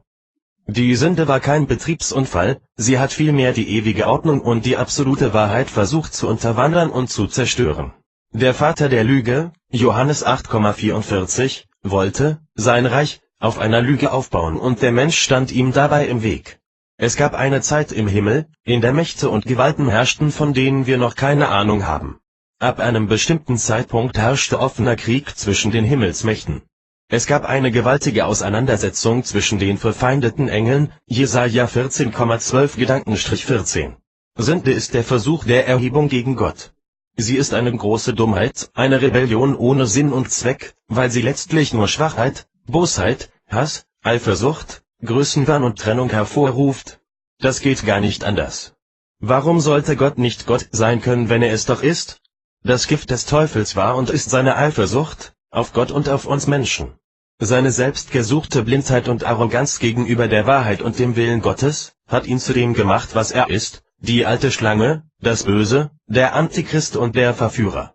Für nicht abgefallene Engel und Christusgläubige Menschen ist Gott ihre Stärke, ihr Fels, ihre Burg, ihr Erretter, ihr Schild und Schutz, eine Person des Vertrauens und jemand, den man einfach lieb hat. Psalm 18, 1-3. Für den Teufel mitsamt seiner verführten Engelschar, den Dämonen, das Gegenteil. Der eigentliche Grund für den Krieg zwischen Gott und dem Teufel war die Erschaffung des Menschen. Der Satan hielt sich für den legitimen Nachfolger Gottes, obwohl der Herr ja gar nicht abgedankt hatte, des Weiteren für den Erben und Rechteverwerter allen Seins und aller Macht. Mehr wollte er gar nicht. Mit der Existenzgründung Adams, des ersten Menschen, zerplatzte der Traum des Teufels wie eine Seifenblase. So ein schwacher Mensch als Ebenbild Gottes, 1. Mose 1,26. Das musste der Teufel verhindern, und so kam es dann ja auch. Seine Sünde wurde unsere Sünde, weil wir von Gott Unabhängigkeit in unseren Entscheidungen bekommen haben. Wir wurden zwar verführt, aber haben uns doch freiwillig zur Sünde, wörtlich, Zielverfehlung, entschieden. Die Dämonen fanden sogar Gefallen an den menschlichen Frauen und verführten sie ebenso, 1. Mose 6, 2-4. Nachdem der Mensch in Sünde gefallen war, hatte der Teufel sein Ziel scheinbar erreicht. Ein Sünder konnte kein Kind Gottes sein. Zu Recht forderte er deren Bestrafung, denn wenn Engel bestraft werden für ihren Ungehorsam, warum dann nicht auch die Menschen? Das ist korrekt und nachvollziehbar. Was wäre also eine gerechte Strafe für Unglaube und Rebellion? Der Sünde Sold ist der Tod, Römer 6,23, also die Rücknahme der Existenzberechtigung. Darum sterben wir auch, ohne Ausnahme. Darum wurde Gott Mensch, das ist die Entscheidung des allmächtigen Gottes gewesen, die im Himmel große Aufregung verursachte. Gottes ewiger Plan kam zur Anwendung. Was wir als Strafe verdient haben, hat Gott auf sich genommen und die Schuld bezahlt. Die Schuld, die dem Verkläger der Brüder, Offenbarung 12,10, das letzte Argument wegnahm, es ist bezahlt. Die Strafe liegt auf ihm, damit wir Frieden haben. Jesaja 53,5. Der ewige Plan Gottes, das große Geheimnis wurde Realität. Römer 16,25 Genau das ist die Grundlage unseres Heils, sonst nichts. Es ist der Trost unserer Seele und der Grund unserer Freude. Jesaja 51,9-15. Wenn du nun erkennst, dass du Vergebung und Erlösung brauchst, dann kommt das von Gott und du bist bereits ein neuer Mensch. Johannes 6,44. Ohne Konsequenzen unserer Sünde geht es nicht, denn Gott ist heilig, heilig, heilig. Die Frage ist nur, ob wir die Strafe selbst tragen wollen, oder sie von Jesus tragen lassen, dem Lamm Gottes. Der Teufel ist durch dreierlei überwunden: erster durch des Lammes Blut, zweiten das Wort unseres Zeugnisses, dritten unsere Hoffnung auf das ewige Leben bei Gott. Wer es glaubt, ist selig, vollendete Gegenwart. Lukas 1,45, Halleluja. Unsichtbare Zuversicht. Charles Haddon Spurgeon prägte diesen Satz: Unser Leben hängt davon ab, dass wir aufsehen auf Jesus und nicht davon, dass wir aufsehen zu unserem Glauben. Er war ein ausgezeichneter Menschenkenner und Beobachter. Das ist wohl das größte Geheimnis des Glaubens, dass wir lernen und begreifen, von uns selbst wegzusehen und tatsächlich Jesus in Herz und Sinn zu haben. Wir Menschen sind oftmals so veranlagt, dass wir die Dinge, die wir begehren, gerne in die Tasche stecken oder einpacken, in Ordner legen oder einrahmen und übers Bett hängen wollen. Wir legen Wert darauf, dass diese Sache nun uns gehört und unser Schatz ist. Und ich muss gestehen, dass ich auch so ein Mensch bin, der ein Sammler ist und seinen zusammengetragenen Besitz gerne übersichtlich verwahrt, um immer wieder zufrieden einen Blick darauf zu werfen. Das erinnert mich an die Geschichte vom reichen Kornbauern, Lukas 12, 16-21. Er war zwar kein gläubiger Mensch, aber die Veranlagung, sich Besitz zuzulegen und ihn zu horten, sich daran zu ergötzen und sich darauf zu verlassen, seine Schäfchen im Trockenen zu haben, steckt auch in uns. Und als Christen neigen wir dazu, es mit dem Glauben ebenso zu machen. Wir tun uns dann mit dem Glauben schwer, wenn wir nichts Greifbares haben, womit wir unsere Seele einbetten können. Aber der Glaube lebt von Vertrauen, einer festen, unsichtbaren Zuversicht und einem Nichtzweifeln an dem, was man nicht sieht. Hebräer 11,1. Vor Gott sind wir alle Bettler und haben nichts. Wir sollen Gott nicht in die Tasche stecken als eine Art Talisman. Nicht haben wir ihn in erster Linie, sondern er uns. Wir sind es, die von Gott verwahrt und versiegelt worden sind. Er schaut uns an und will sich freuen über unseren Glauben an ihn. Gott ist es, der uns herausgerufen hat und uns den Glauben geschenkt hat. Er ist es, der uns heiligt. Und dass wir glauben dürfen und können, ist in allererster Linie Gottes Verdienst. Wir haben uns nicht selbst zu Glaubenden gemacht. Johannes 15,16. Wir laufen alles Erlöste nun alle in der Kampfbahn. 1. Korinther 9,24, und sollen uns dabei aber nicht selbst beobachten. Leider gibt es solche, die mehr mit ihrem Glauben als mit Jesus Christus beschäftigt sind. In der Gefahr stehen wir alle und der Teufel will uns den Blick auf unseren Erlöser auch immer vernebeln. Eben darum, weil er weiß, dass wir traurig und zerknirscht werden, wenn wir vor allem auf uns selbst sehen. Außer wir sind hochmütig wie die Pharisäer, die es außerordentlich gut verstanden haben, nur auf sich zu sehen und sich selbst auf die Schulter zu klopfen. Auf Jesus zu sehen ist mitunter ein Akt des Willens, weil es natürlicherweise nicht unserer Natur entspricht, so zu handeln. Das ist der tägliche Kampf, dass wir lernen, in einem todverfallenen Leibe geistlich zu handeln und nichts von uns selbst, sondern alles von Gott zu erwarten. Er hat mit uns den Anfang gemacht und wird uns auch zum seligen Ende führen. Was dazwischen ist unsere Heiligung und Erziehung. Glaube braucht Bewährung und es ist nicht mein Glaube, sondern er gehört Gott. Er ist ein Gnadengeschenk von oben und hat seinen Sinn und sein Ziel allein in Jesus Christus, auf den wir schauen dürfen, jeden Tag. Wenn du kannst, bekehre dich. Die freie Hinwendung zu Gott ist ein bewusster Schritt, der mit einer zeitlich fortschreitenden Entwicklung zusammenhängt. Das ist die Heiligung. Als Christen leben wir darin und machen im Laufe der Jahre in allen Dingen des Lebens unsere Erfahrungen. Wir haben dadurch, dass wir eine neue Schöpfung sind, eine veränderte Grundeinstellung erhalten. Die Voraussetzung dafür ist, was in Apostelgeschichte 3, 19-21 steht: So tut nun Buße und bekehrt euch, dass eure Sünden ausgetilgt werden, damit Zeiten der Erquickung vom Angesicht des Herrn kommen und er den sende, der euch zuvor verkündigt wurde, Jesus Christus, den der Himmel aufnehmen muss bis zu den Zeiten der Wiederherstellung alles dessen, wovon Gott durch den Mund aller seiner heiligen Propheten von alters her geredet hat. Gottes Sohn ist denen zum Erlöser bestimmt, die Buße tun und sich bekehren. Da Gott es ist, der durch seine Güte und seinen Langmut zur Buße leitet, Römer 2,4, muss es klar sein, dass sowohl der Buße als auch der Bekehrung etwas vorausgehen muss, damit es überhaupt so weit kommt. Das ist die Neugeburt. Jesus sagte entsprechend in Johannes 6,44, niemand kann zu mir kommen, es sei denn, dass ihn der Vater zieht, der mich gesandt hat, und ich werde ihn auferwecken am letzten Tag. Und zu Nikodemus, dem Pharisäer, einem Oberen der Juden und Lehrer Israels, sagte er, wahrlich, wahrlich, ich sage dir, wenn jemand nicht von Neuem geboren wird, so kann er das Reich Gottes nicht sehen. Johannes 3,3. Wir können demnach nur etwas zu Gott hin tun, was Gott uns zuvor aus freiem und souveränem Willen getan und gegeben hat. Charles Hodge, 1797 bis 1878, hat hierzu einmal geschrieben, man kann wohl kaum eine Lehre ersinnen, die sich verheerender auf die Seele auswirkt als die Lehre, dass Sünder ihre Wiedergeburt selbst herbeiführen können, und Buße tun und glauben können, wenn es ihnen passt. Wie und wann die Gläubigen diese Neugeburt von oben erhalten, ist ein Geheimnis und etwas, was auch eher unspektakulär im Verborgenen stattfindet.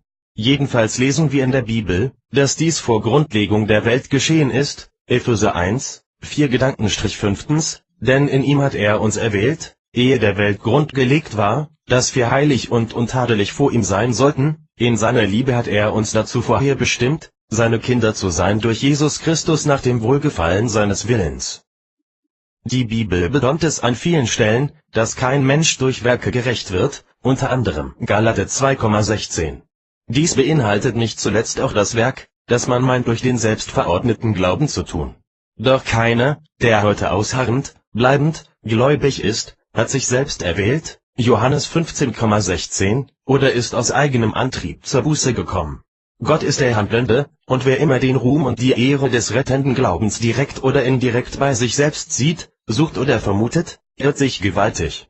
So jemand kann nicht vom Heiligen Geist getrieben sein, weil so eine Annahme einfach unbiblisch ist, Johannes 16, 13-15.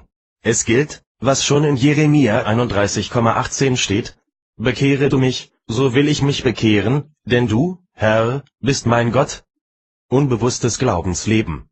Wer in seinem Leben als Christ alles mit seinem Verstand, seiner Bücher- und Predigtsammlung, seinen Kontakten und Erfahrungen richtet, ordnet, organisiert und erklärt, ist nicht das, was man unter einem wachen und reifen Christen versteht.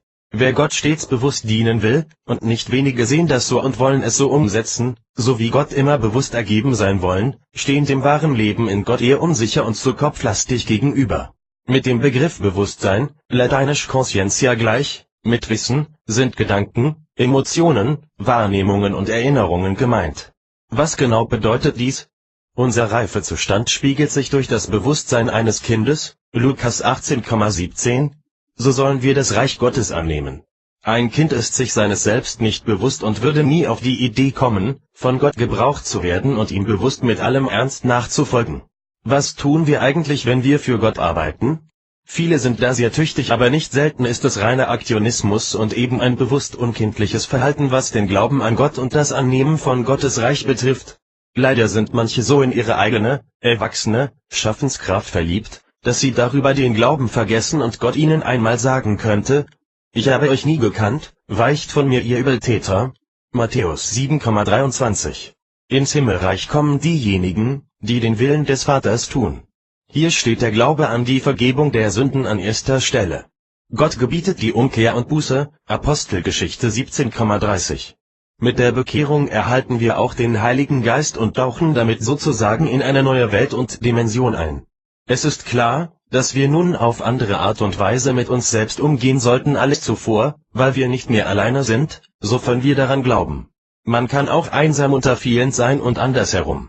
Paulus war zornig auf die Galater, die auch bewusst versuchten zu glauben und dabei immer wieder über Gesetzlichkeiten stolperten. Seid ihr so unverständig? Im Geist habt ihr angefangen, wollt ihr es denn nun im Fleisch vollenden? Galater 3,3. Die Taten, die wir durch Gottes Kraft im Glauben tun, sind oft unbewusste Taten, die sogar durch Gottes Geist herbeigeführt werden, Römer 8,14.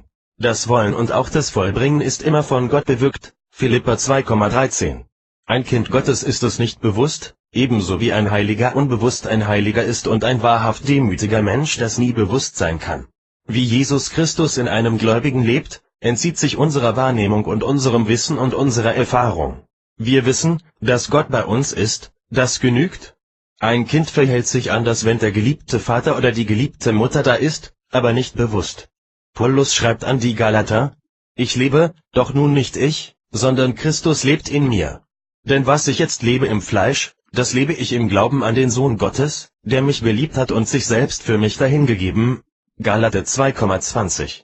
Nicht Paulus selbst lebt in Paulus, sondern Jesus lebt nun in ihm. Das ist ein großes Geheimnis und macht uns erst zu dem, was wir vor Gott in Ewigkeit schon immer sind und waren, eine gottgezeugte, eigene und unverfälschte Persönlichkeit in der Einheit Gottes durch das Evangelium der Liebe, Gnade und der Wahrheit. Johannes 17, 19-26. Nicht das Leben auf Erden ist die eigentliche Realität, sondern das Leben im Himmel. Solange wir auf Erden sind, leben wir nicht im Schauen, auch gerade nicht was den bewussten Glauben in uns betrifft, sondern im Glauben. 2. Korinther 5,7. Was sollten wir auch bei uns selbst anschauen? Was wir oft bewusst wahrnehmen als erwachsener Mensch und Christ, sind wir selbst oder andere. Aber das hat nichts mit Selbstverleugnung zu tun, sondern mit Kontrolle und Unglauben. Darum werden wir aufgerufen, vor allen Dingen nach Gottes Reich und seiner Gerechtigkeit zu trachten. Matthäus 6,33. So wird das Unsichtbare und Uneinsehbare und Unbewusste zur Realität bei uns und vor Gott. Der Himmel steht uns offen. Der ganze Gott. Christen glauben in erster Linie an eine Person. Christus ist unser Heil und die Antwort auf alle Fragen und Nöte, die unser Menschsein mit sich bringt. Wir brauchen kein Programm, kein Geld, keine Strategie, keine speziellen Kontakte und auch keine ausgeklügelten Lebensweisheiten, um zu Gottes Offenbarung in Jesus Christus zu kommen. Gott kommt zu uns, das ist das Geheimnis des Evangeliums, welches im Sohn Gottes Licht und Wärme in unsere Seele hineingebracht hat. In ihm ist die Fülle, das bedeutet, dass Jesus uns nicht nur eine Teilinformation von Gott gebracht hat, oder lediglich einen Funken Wahrheit, einen frommen Ableger oder eine Absichtserklärung durch einen himmlischen Unterhändler. In Jesus Christus kam die Fülle der Gottheit leibhaftig, Johannes 1,14, und das Wort ward Fleisch und wohnte unter uns, und wir sahen seine Herrlichkeit, eine Herrlichkeit als des eingeborenen Sohnes vom Vater, voller Gnade und Wahrheit. Jesus ist der Weg, die Wahrheit und das Leben, Johannes 14,6, und er ist das Alpha und das Omega, der Erste und der Letzte, er war tot und wurde wieder lebendig, Offenbarung 1, 17-18. Jesus ist Gott. Wie könnte eine noch so fantastische Idee, ein noch so geniales Programm, oder ein noch so dickes Konto, die ewige Bedeutung und Kraft Jesu Christi auch nur im geringsten ersetzen, ergänzen oder unwichtiger machen? Am Sohn Gottes scheiden sich die Geister, er ist der Eckstein, der alles zusammenhält, Epheser 2, 19-21. So seid ihr nun nicht mehr Gäste und Fremdlinge, sondern Mitbürger der Heiligen und Gottes Hausgenossen, erbaut auf den Grund der Apostel und Propheten, da Jesus Christus der Eckstein ist, auf welchem der ganze Bau ineinander gefügt wächst zu einem heiligen Tempel in dem Herrn. Man kann es gut meinen und dennoch sang- und klanglos am Lebensziel vorbeilaufen und verloren gehen, weil man die bedeutende und heilsnotwendige Autorität des menschgewordenen Gottes missachtet und gering geschätzt hat. Wo Jesus Christus nicht die Bedeutung einnimmt, die ihm zusteht und zum Heil absolut nötig ist, wird das Ziel des Glaubens nicht erreicht.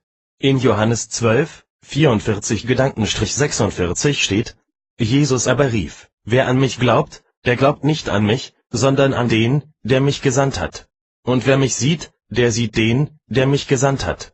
Ich bin in die Welt gekommen als ein Licht, damit, wer an mich glaubt, nicht in der Finsternis bleibe. Ohne Jesus sind wir in der Finsternis und werden auch darin bleiben.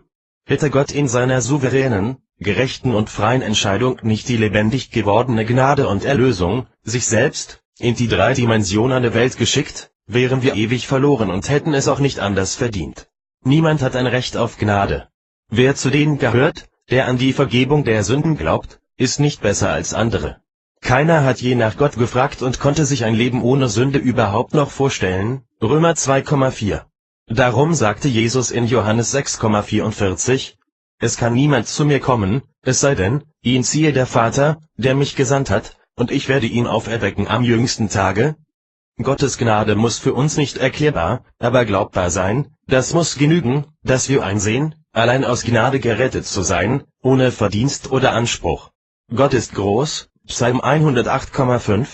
Denn deine Gnade reicht, soweit der Himmel ist, und deine Treue, soweit die Wolken gehen. Wo ist so ein Gott wie er? Wasser dem Durstigen. Bist du durstig? Das ist etwas Gutes. Menschen haben Durst. Aber es geht nicht nur darum, unseren Körper mit Flüssigkeit zu versorgen. Durst zu haben ist körperlich ein starkes Bedürfnis, was wir täglich befriedigen müssen, um zu überleben.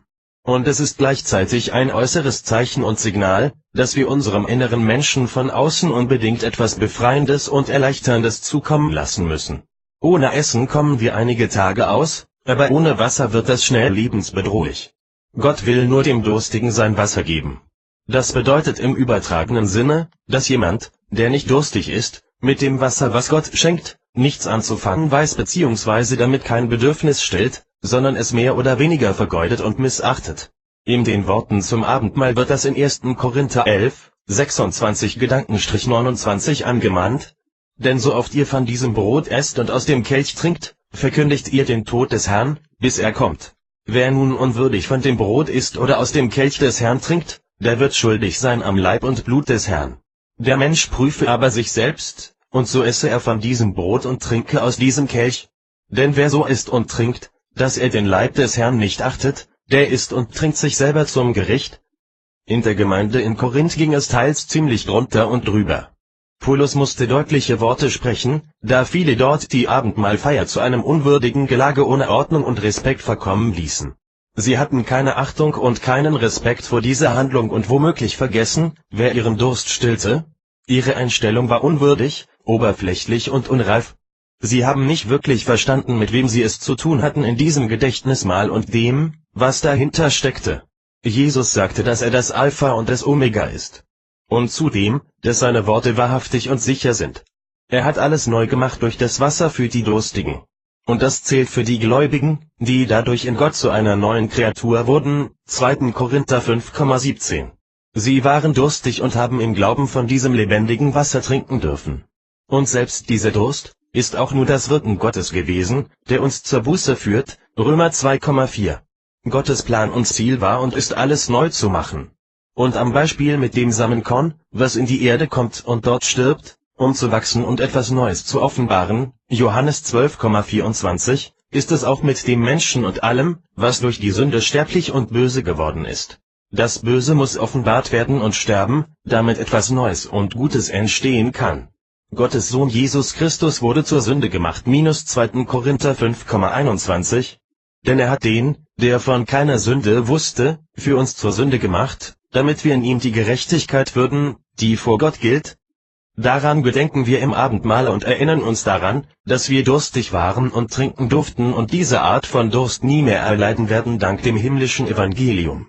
Wenn unser Körper heute durstig ist, dürfen wir uns immer wieder daran erinnern, was unseren seelischen Durst ein für allemal zum Frieden, zur Ruhe und zur ewigen Befriedigung und Glückseligkeit geführt hat. Alle Ehre gebührt Jesus Christus. Amen. Wunderbares Evangelium. Das, woran wir Christen glauben, ist viel größer, wertvoller, gewaltiger und erhabener, als wir begreifen können. Aber das muss uns keine Angst machen. Es ist sogar ein weiterer Akt der Gnade, dass Gott diese Wahrheit uns in unsere irdischen Gefäße hineingelegt hat. Und das hat seinen Grund, den wir in 2. Korinther 4,7 lesen. Wir haben aber diesen Schatz in irdenen Gefäßen, damit die überschwängliche Kraft von Gott sei und nicht von uns. Wie sehr die Gnade triumphiert in unserem geschenkten Glauben, den wir zwar anerkannt haben, aber nicht aus uns selbst produzieren konnten, Römer 3, 10-12, können wir vielleicht noch nicht einmal erahnen. Aber wir sind auf Hoffnung gegründet, weil vor dem Sehen der Glaube und die Heiligung steht, Hebräer 12,14, jagt nach dem Frieden mit jedermann und der Heiligung, ohne die niemand den Herrn sehen wird. Nicht als zeitliche Vorbedingung, sondern als notwendige und selig machende Konsequenz der Erwählung vor Grundlegung der Welt, Epheser 1,4. Vollwertig verstehen können wir das nicht, aber entschlossen glauben. Hoffnung zu haben ist keine billige Jenseitsverströstung oder ein fanatisches Festhalten an dem, was man sich einbildet und unbedingt für wahr halten will, sondern es hat etwas mit der grenzenlosen Kraft des Allmächtigen zu tun. Dieser heilige Gott hat sich bewusst dazu entschieden, seine Kraft in den Schwachen mächtig werden zu lassen, 2. Korinther 12,9.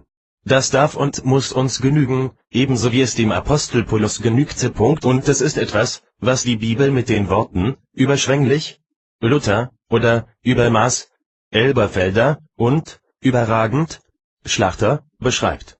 Und diese Hoffnung ist nichts, wofür wir uns schämen oder belächeln lassen müssten. Es ist letztlich alles Gottes Werk und sein eigener Ruhm und seine Ehre. Warum?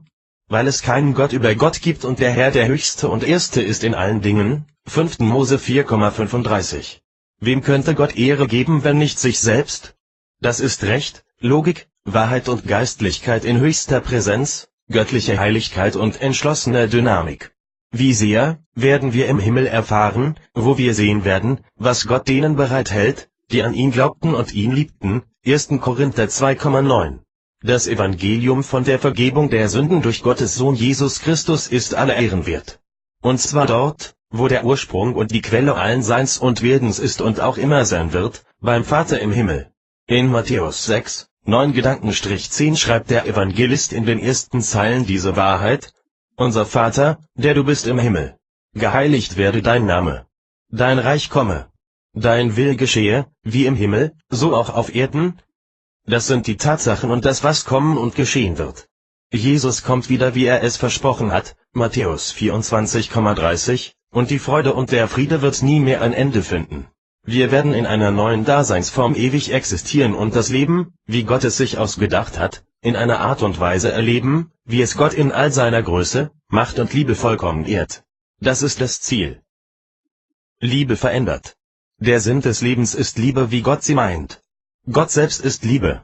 In 1. Johannes 4,8 steht: Wer nicht liebt, der hat Gott nicht erkannt, denn Gott ist Liebe. Man kann also sogar einen Glauben an Gott haben, aber dennoch, weil man nicht liebt, nichts verstehen und erkennen, was göttlich ist. Das wäre fatal. Was wir lieben, hat einen Einfluss auf uns und wird uns definitiv verändern. Man kann sicherlich auch verkehrte Dinge lieben oder seine Prioritäten in der Liebe falsch verteilen. Wer zum Beispiel seine Hobbys mehr liebt als seine Frau oder Kinder, der hat eine sehr schiefe Vorstellung von Liebe. Wie kann man Gott lieben? Können wir das überhaupt? Einer der Schriftgelehrten fragte Jesus einmal, was denn das höchste Gebot sei. In Markus 12, 29-30 lesen wir seine Antwort: Jesus aber antwortete ihm, das erste Gebot unter allen ist: Höre, Israel, der Herr, unser Gott, ist Herr allein, und du sollst den Herrn, deinen Gott, lieben mit deinem ganzen Herzen und mit deiner ganzen Seele und mit deinem ganzen Denken und mit deiner ganzen Kraft. Dies ist das erste Gebot. Das geht sogar noch ein Stück weiter als das, was im 5. Buch Mose steht. Hier wird auch unser Denken erwähnt und in Lukas 10,27 zudem der Umstand, wie wir mit uns selbst umgehen. Gott zu lieben hat also explizit etwas damit zu tun, was wir sowohl in unserem Kopf, unserer Seele, also auch die Gefühle, und in unseren Taten, was wir uns etwas kosten lassen, sprechen lassen. Gott sieht das. Was wir lieben verändert uns und Gott zu lieben verändert auch unser praktisches Leben und unsere Beziehung und unser Verhältnis zu anderen Menschen. Und nicht zuletzt auch zu uns selbst. Wer nur auf seinen Verstand setzt in seinem Glaubensleben, kann vermutlich ebenso in einer geistlichen Schieflage landen, als auch derjenige, der seinen Verstand außen vor lässt und nur auf seine Gefühle und sein seelisches Wohlgefallen setzt. Die Bibel betont aber beides, Verstand und Seele, nicht als konkurrierende und streitende Bestandteile meines Innenlebens, sondern einander ergänzend und helfend und voranbringend. Und dies alles aus der Motivation der Liebe zu Gott, der uns ein Universum an Möglichkeiten bietet, ihm zu dienen und nachzufolgen. Und obendrein aus liebender Gnade heraus in den Wegen zu laufen, jeden Tag, die er zuvor bereitet hat. Das steht in Epheser 2, 8-10. Denn aus Gnade seid ihr errettet durch den Glauben, und das nicht aus euch, Gottes Gabe ist es, nicht aus Werken, damit niemand sich rühme. Denn wir sind seine Schöpfung, erschaffen in Christus Jesus zu guten Werken, die Gott zuvor bereitet hat, damit wir in ihnen wandeln sollen. Wir leben, um Gott zu ehren und seine Liebe zu verkünden. Eine Liebe, die wahr, echt, vollkommen, vergebend, erlösend und einfach in jeder Weise glückselig zu nennen ist. Und das nicht nur hier und heute und auf diesem Planeten, sondern in alle Ewigkeit hinein und in der gesamten Schöpfung, von der wir bisher nur einen Bruchteil wahrnehmen können. Paulus schreibt in 1. Korinther 13, 12-13: denn wir sehen jetzt mittels eines Spiegels wie im Rätsel, dann aber von Angesicht zu Angesicht, jetzt erkenne ich stückweise, dann aber werde ich erkennen, gleich wie ich erkannt bin. Nun aber bleiben Glaube, Hoffnung, Liebe, diese drei, die größte aber von diesen ist die Liebe. Wer an Gott glaubt, der liebt, und Liebe verändert alles, jetzt und in alle Ewigkeit. Anteil am Leiden. Das Zeugnis des Geistes ist auch das praktische Erleben der Sorgen, Nöte, Anfechtungen und Anfeindungen, die ein Leben in der Nachfolge als Christ mit sich bringen muss. In 1. Petrus 2, 20-21 steht: Denn was ist das für ein Ruhm, wenn ihr um schlechter Taten willen geschlagen werdet und es geduldig ertragt? Aber wenn ihr um guter Taten willen leidet und es ertragt, das ist Gnade bei Gott. Denn dazu seid ihr berufen, da auch Christus gelitten hat für euch und euch ein Vorbild hinterlassen, dass ihr sollt nachfolgen seinen Fußtapfen. Anteil an den Leiden Christi zu haben, beinhaltet auch Unrecht zu ertragen, verleumdet und angegriffen zu werden und auch Kopfschütteln zu ernten und gründlich missverstanden zu werden. Das macht definitiv keinen Spaß und zerrt an den Nerven und ist anstrengend. Wenn wir das manchmal so erleben, sollten wir darüber nicht allzu erschrocken sein oder meinen, dass es nur mir allein so geht. Zu allen Zeiten haben Christen, die ernsthaft geglaubt und sich um ein geistliches und aufrichtiges Leben bemüht haben, mit Schwierigkeiten leben müssen. 1. Petrus 5,9. Wer in seinem Glaubensleben nicht auch davon betroffen ist und meint, dem erfolgreich aus dem Weg gehen zu können, hat noch nicht verstanden, dass es hier keine Schlupflöcher gibt und keine Abkürzungen. In 2. Timotheus 3,12 steht: Und alle, die fromm leben wollen in Christus Jesus, müssen Verfolgung leiden. Es ist also ein klares Zeichen unseres Glaubens, wenn wir um Jesu willen auch Leiden und Verfolgung erleben, wie auch immer. In 2. Korinther 1, 5-7 schreibt der Apostel Paulus: Denn wie die Leiden Christi reichlich über uns kommen, so werden wir auch reichlich getröstet durch Christus. Haben wir aber Trübsal, so geschieht es euch zu Trost und Heil. Haben wir Trost, so geschieht es zu eurem Trost, der sich wirksam erweist, wenn ihr mit Geduld dieselben Leiden ertragt, die auch wir leiden. Und unsere Hoffnung steht fest für euch, weil wir wissen, wie ihr an den Leiden teilhabt, so werdet ihr auch am Trost teilhaben. Es ist eine Ehre, Gott auch in seinen Leiden, die er in Jesus Christus für uns erlitten hat, einen Anteil zu haben. Sicherlich nicht in dem Sinne, dass wir an der Erlösung beteiligt sind, das war einzig und allein ein Akt der Gnade und ausschließlich das Werk Jesu Christi. Aber durch den Glauben und den Weg der Nachfolge in der notwendigen Heiligung, werden wir anteilmäßig mitleiden und Gott so auch ehren, wenn wir das annehmen. Man kann sicherlich auch als Christ auf andere, selbstverschuldete, Arten leiden, die nichts mit dem Glauben zu tun haben. Das sollten wir unterscheiden können. Anteil am Leiden Jesu beinhaltet aber auch Anteil am Trost und am Sieg und an der Überwindung aller Nöte durch Gottes Sohn. Es dient uns alles zum Besten, Römer 8,28, und wir sollten in unseren Anfechtungen auch stets Gottes Liebe, Weisheit und seine Allwissenheit sehen. Nichts passiert einfach so, sondern, wenn es um den Glauben geht, hat alles seinen Sinn, seinen Zweck und sein ewiges Ziel. Nachhaltige Werke. Worauf kommt es an im christlichen Leben eines Gläubigen? Auf fromme Übungen? Auf geistlichen Aktivismus? Eher nicht. Es kommt darauf an, in den vorbestimmten Wegen zu laufen und sich danach im Glauben beständig auszustrecken. Tun wir das, dann folgen wir nach und es wird uns auf diesen Wegen auch stets gelingen, was gelingen soll. Was Gott bewirkt, wird immer sein Ziel erreichen. Das ist die Nachhaltigkeit von Gottes Werken, die wir tun dürfen. Genau das steht in Epheser 2,10. Denn wir sind seine Schöpfung, erschaffen in Christus Jesus zu guten Werken, die Gott zuvor bereitet hat, damit wir in ihnen wandeln sollen. Und wenn wir uns danach ausstrecken, wird uns Gott auch die Bereitschaft und auch die Fähigkeit geben, das auszurichten, was sein Wille ist. Nicht mehr, aber auch nicht weniger. Das bedingt nun auch, dass ich im Grunde überhaupt keinen Leistungsdruck habe und mir selbst auch nicht auferlegen muss. Es ist Gottes Werk an uns, und mit uns, etwas zu tun, was in Gottes Augen ein gutes Werk ist. Das kann für andere Personen oder auch für mich selbst sein. Dem Herrn seine Wege anzubefehlen, Psalm 37,5, bedeutet, auch alles dafür Notwendige im Glauben bereits empfangen zu haben. Und das zur rechten Zeit am richtigen Ort. Einen Grund zum eigenen Ruhm stellt Gottes vorbereitetes Werk niemals dar. Aber wir dürfen froh und dankbar sein, wenn wir das so erleben. Gott ist letztlich immer der Vollbringer, auch wenn wir dafür das gesegnete Gefäß sein durften, sind wir auf das Wohl des Nächsten bedacht und halten wir nicht mehr von uns selbst, als es sich gebührt? Achten wir den anderen höher als uns selbst? Dann hätten wir tatsächlich auch die rechte Einstellung und Demut, diese vorbereiteten Wege Gottes auch zu erbeten und zu finden und darauf zu gehen. Was wir brauchen, täglich, bekommen wir von Gott, selbst dann, wenn wir noch nicht wissen, wohin uns der eine oder andere Weg führt. Nicht selten erfahren wir erst während unseres Unterwegsseins, wohin die Reise geht, oder was Gott durch mich, heute, tun will.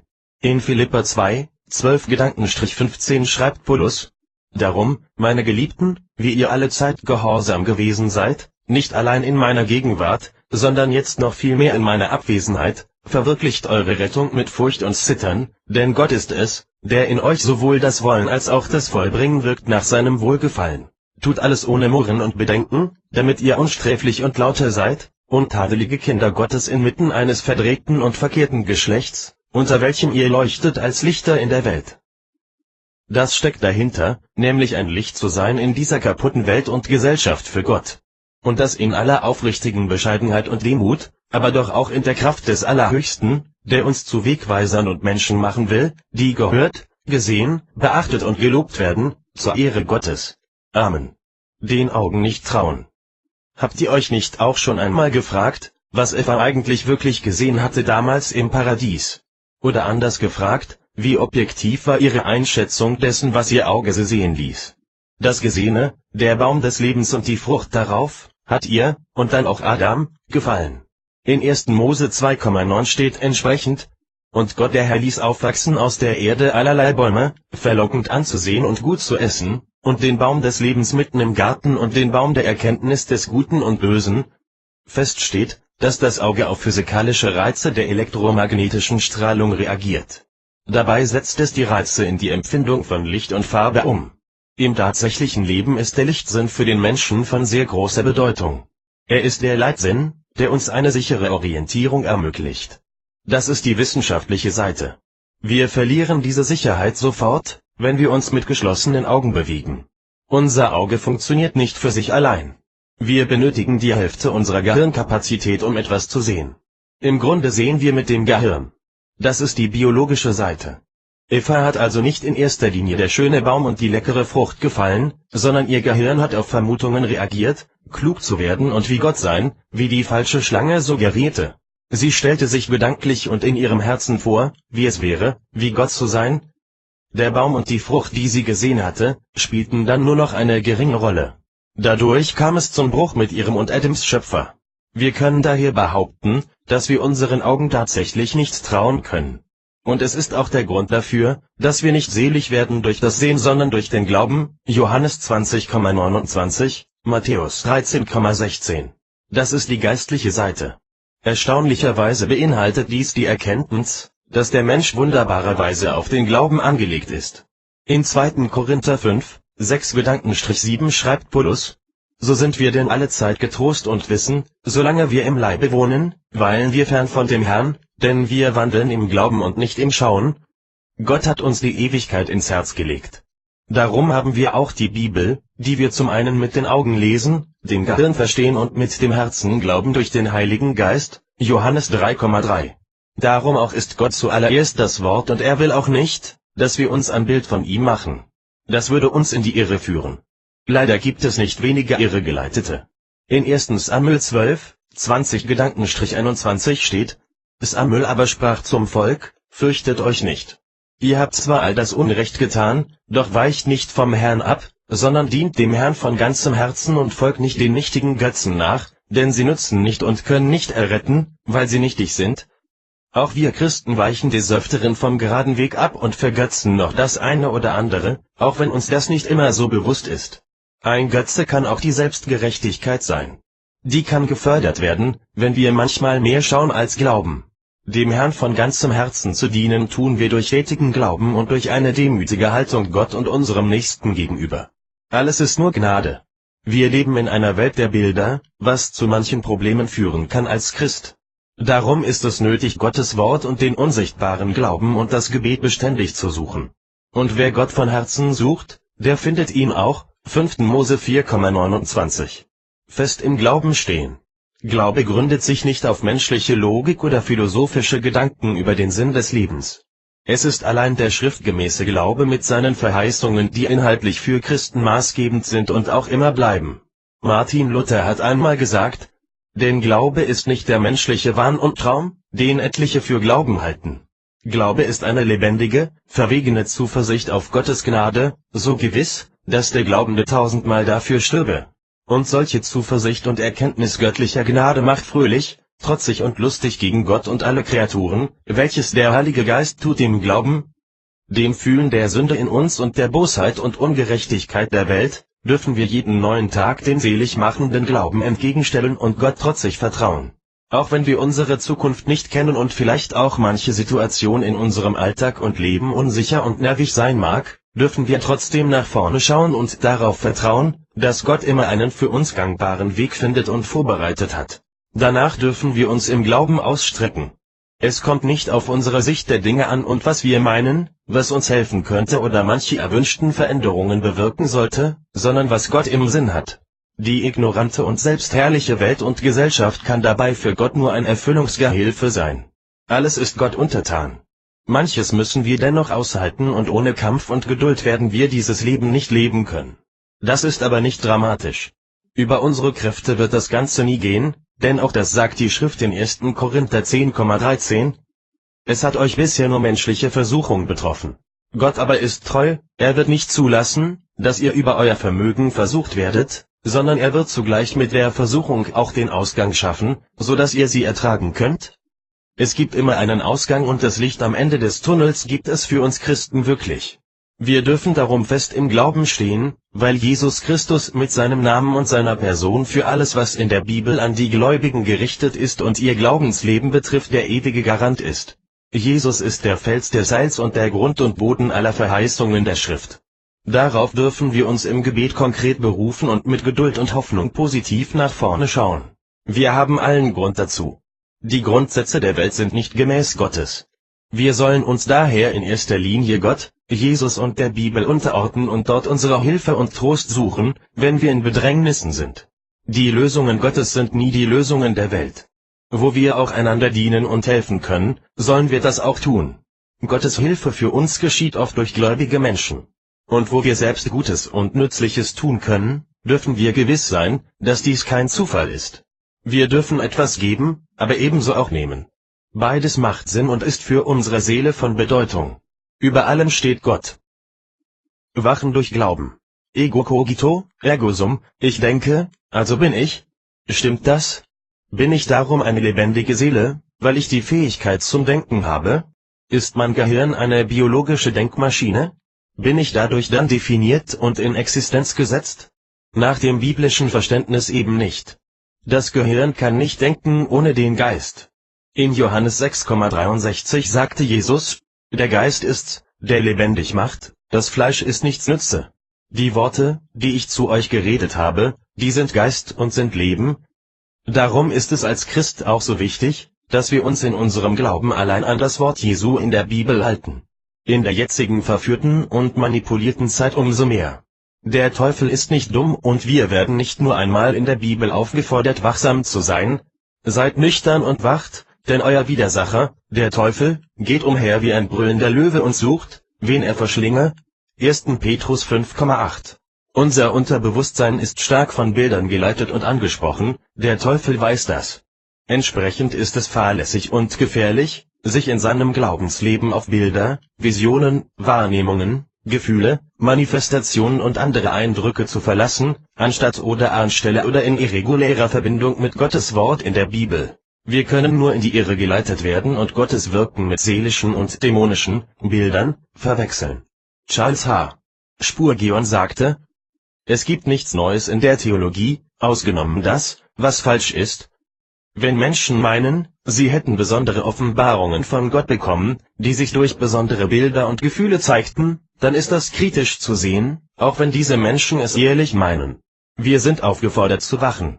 Zeichen und Wunder und Gefühle führen uns nicht dorthin, wo allein das Wort Gottes uns hinführen kann und will. Vielmehr verführen uns Zeichen, aber sie führen uns nicht zu Gott, sondern von ihm weg.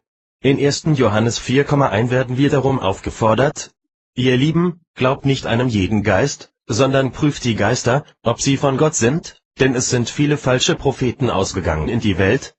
Der Heilige Geist ist ein Geist der Selbstkontrolle. Er macht uns wach und aktiv und gibt uns Kraft für das Leben der Nachfolge und ebenso Frieden in unserem verzagten Herzen. Ein fremder Geist macht das Gegenteil.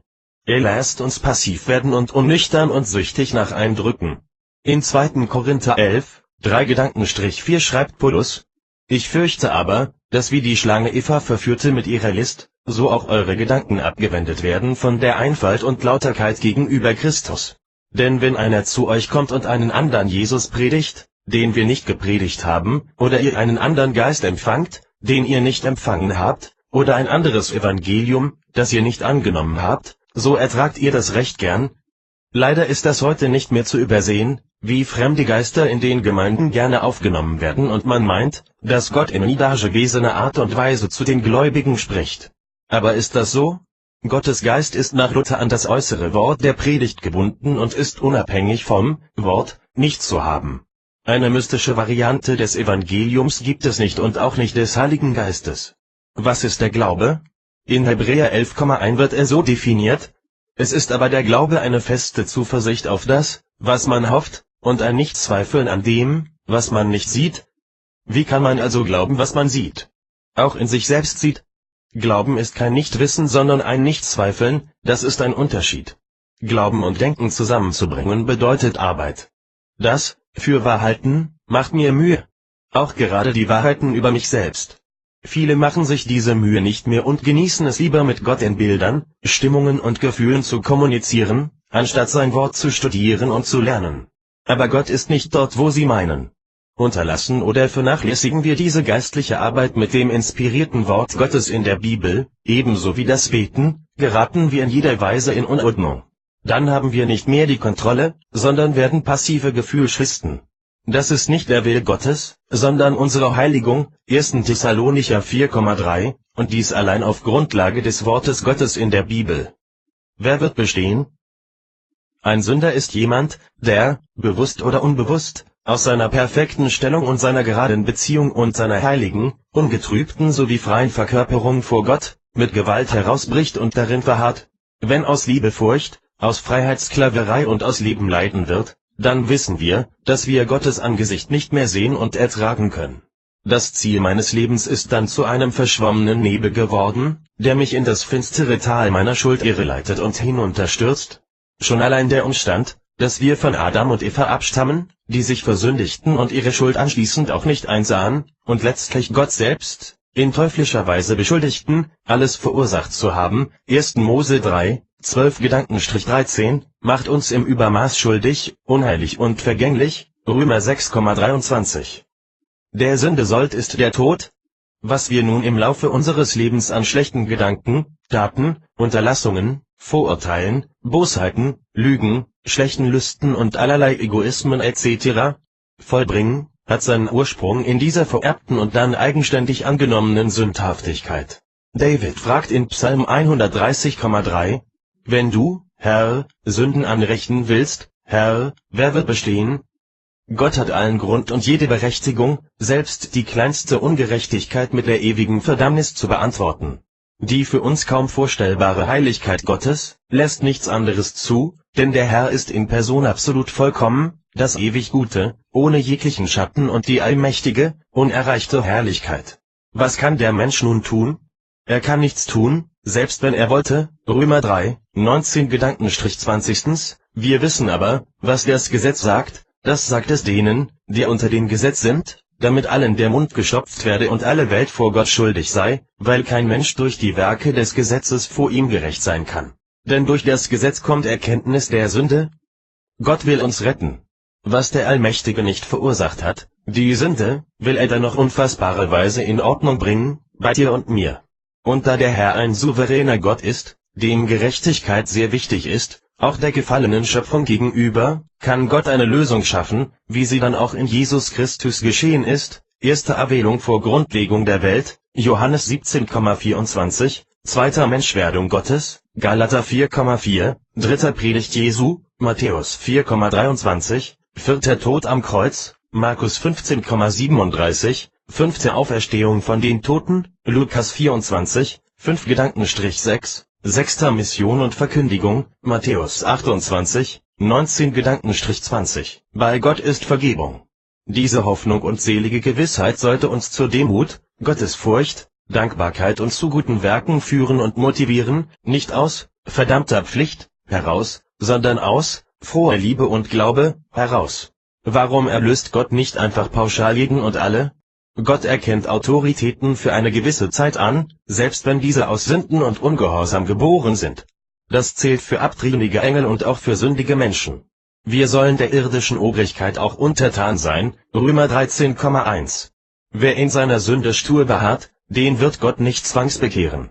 Irgendwann hat dann aber auch Gott genug gesehen, Römer 1,28. Und wie sie es für nichts geachtet haben, Gott zu erkennen, hat sie Gott dahingegeben in verkehrten Sinn, so dass sie tun, was nicht recht ist. Wir werden auch nicht darum verurteilt werden müssen, weil wir sind, der sind, sondern es bleiben wollten.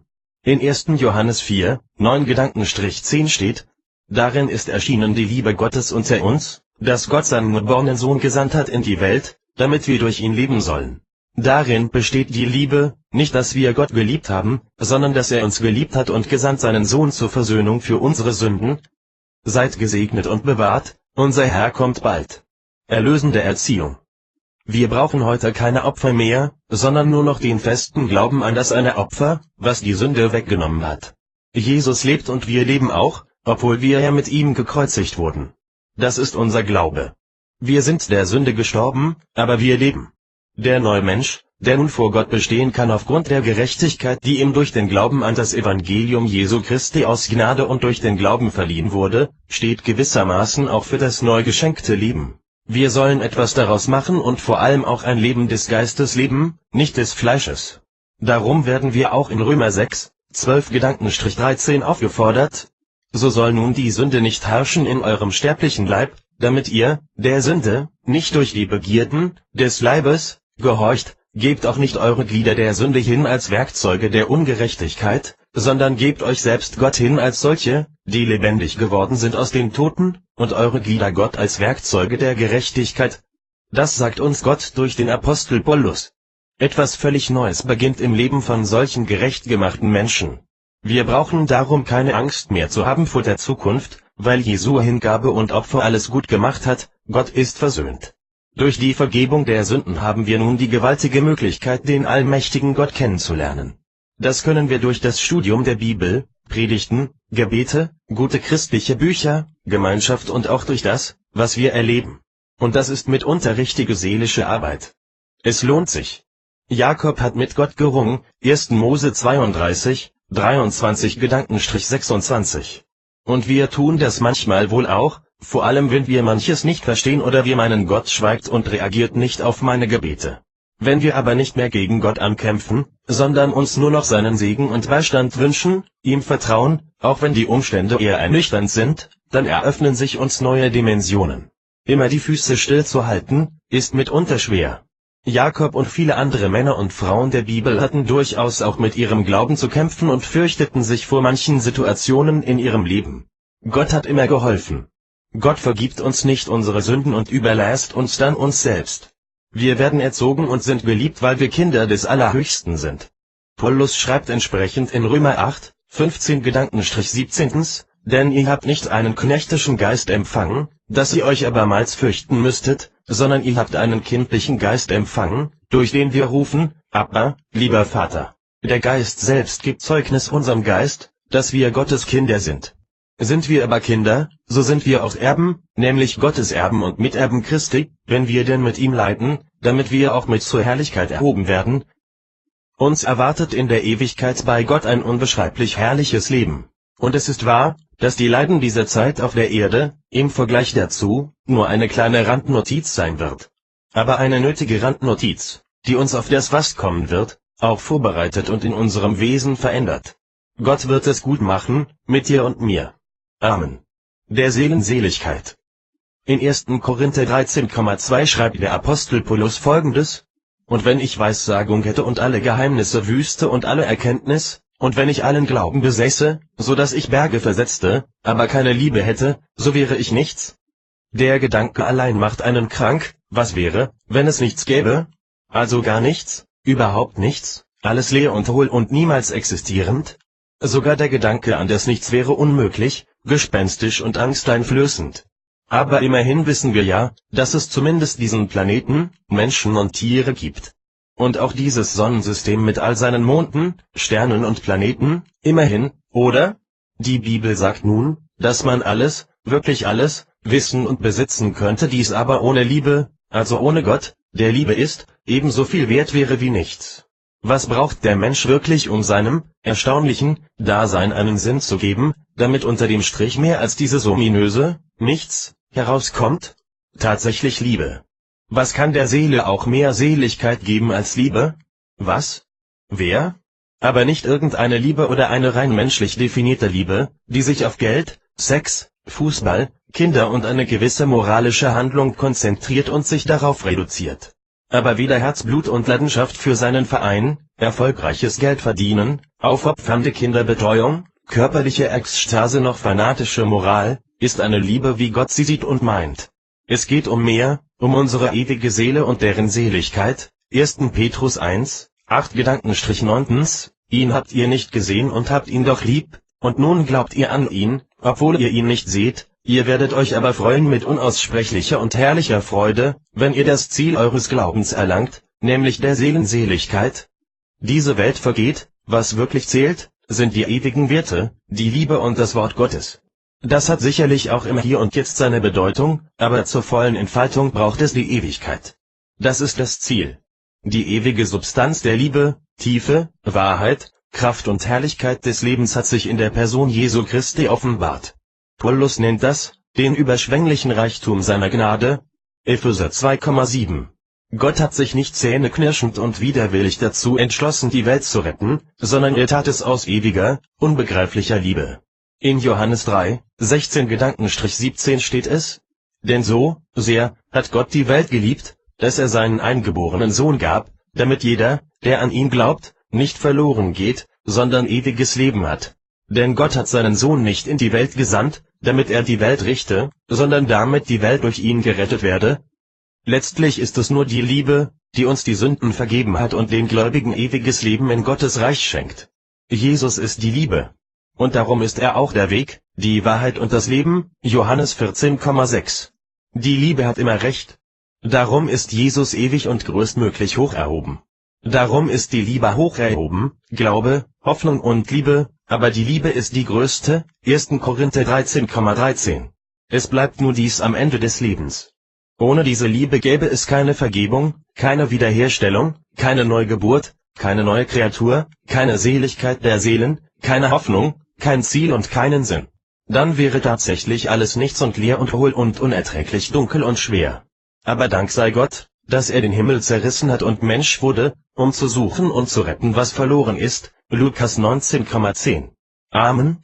Nachwort/Kontakt. Wer Kontakt sucht oder diesen Dienst gerne unterstützen möchte, nämlich das Evangelium im Internet per E-Book zu verbreiten und Christen im Glauben zu stärken und zu ermutigen, der darf sich gerne bei mir melden.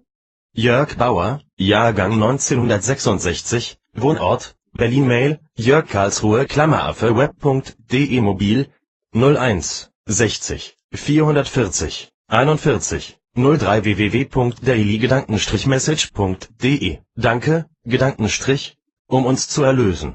Dem Sohn Gottes wurde sein Leben auch nicht genommen, er hat es freiwillig hingegeben, Johannes 10, 17-18. Darum liebt mich mein Vater, weil ich mein Leben lasse, dass ich's wieder nehme. Niemand nimmt es von mir, sondern ich selber lasse es. Ich habe Macht, es zu lassen, und habe Macht, es wiederzunehmen. Dies Gebot habe ich empfangen von meinem Vater. Jesus war nicht seine Unabhängigkeit wichtig, sondern seine Liebe zum Vater im Himmel. Ihm war schon als 12-jähriges Kind klar, dass er Gottes Willen erfüllen will, Lukas 2,49. Wisst ihr nicht, dass ich sein muss in dem, was meines Vaters ist? Jesus war im Tempel, der Gott gehörte und für ihn erbaut wurde. Später sagte er, dass er genau diesen Tempel, wenn er zerstört wäre, in 3 Tagen wieder aufbauen würde, Johannes 2, 19-21. Beides ist geschehen, aber nicht mit dem Gebäude, sondern mit ihm selbst, da er vom Tempel seines Leibes sprach.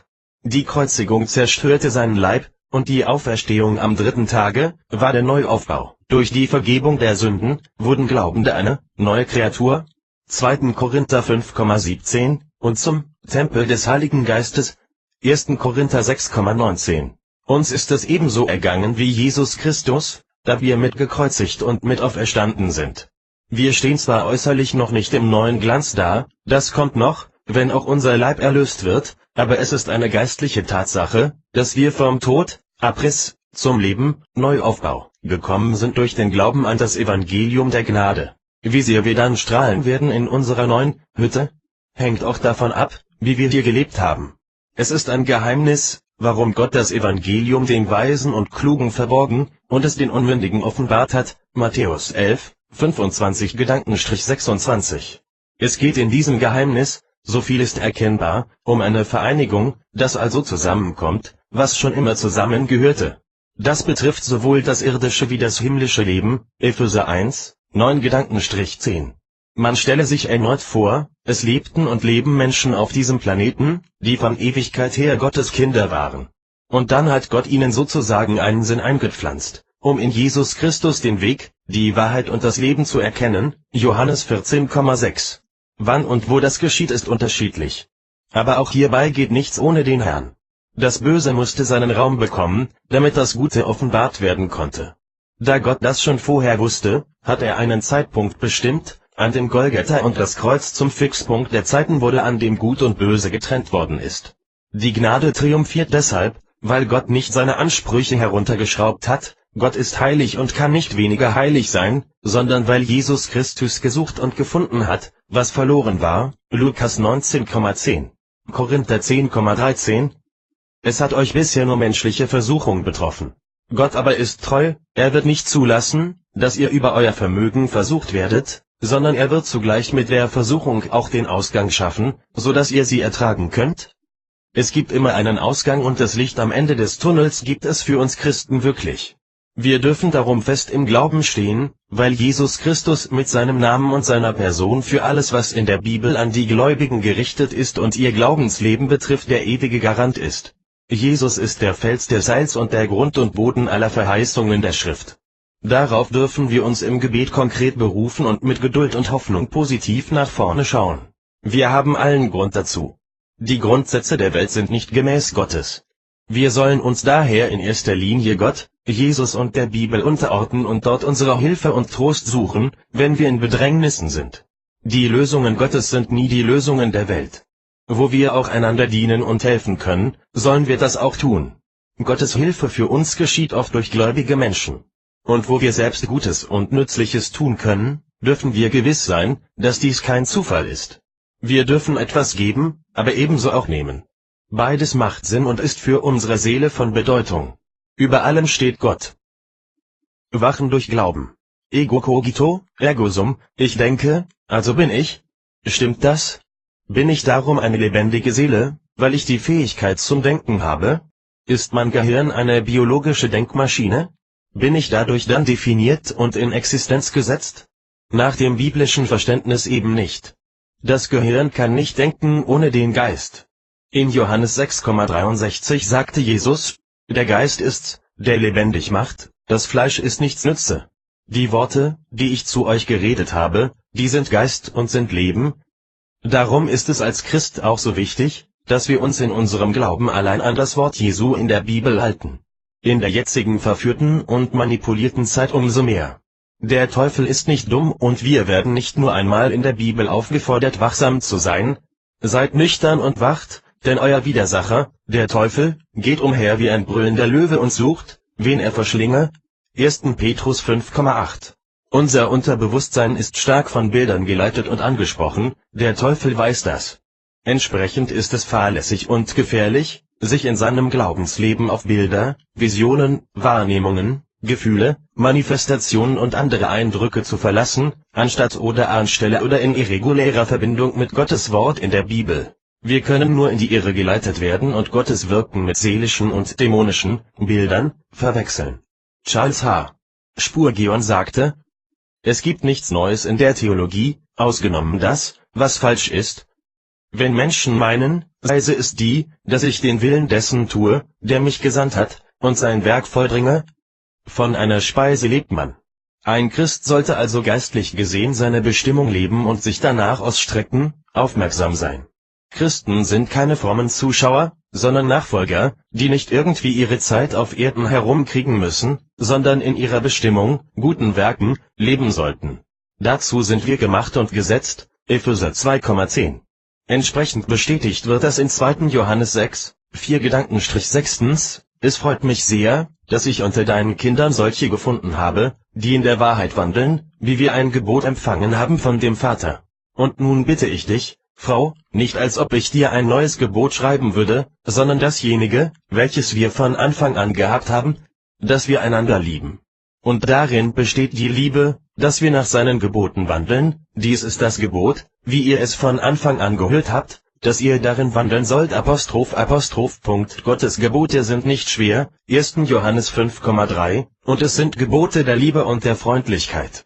Wir werden also aufgefordert, Liebe weiterzugeben, und dies beinhaltet eben auch die Wahrheit, Gerechtigkeit, die Gnade und das Heil, alles vereint in der Person Jesus Christus, dem eingeborenen Sohn Gottes, der zur Vergebung unserer Sünden am Kreuz gestorben und von den Toten auferstanden ist zu unserer Gerechtigkeit. Verschweigen wir das nicht.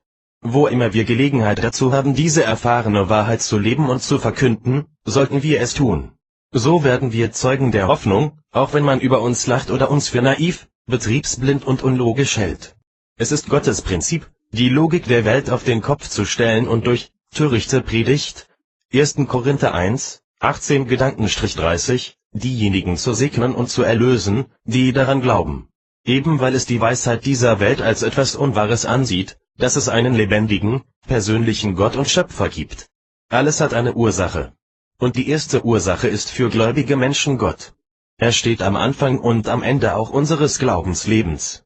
In Hebräer 12, 1-3 steht demnach: Da wir nun eine solche Wolke von Zeugen um uns haben, so lasst uns jede Last ablegen und die Sünde, die uns so leicht umstrickt, und lasst uns mit Ausdauer laufen in dem Kampf, der vor uns liegt, indem wir hinschauen auf Jesus, den Anfänger und Vollender des Glaubens, der in der vor ihm liegenden Freude willen das Kreuz erduldete und dabei die Schande für nichts achtete, und der sich zur Rechten des Thrones Gottes gesetzt hat. Achtet doch auf ihn, der solchen Widerspruch von den Sündern gegen sich erduldet hat, damit ihr nicht müde werdet und den Mut verliert. Prädestination.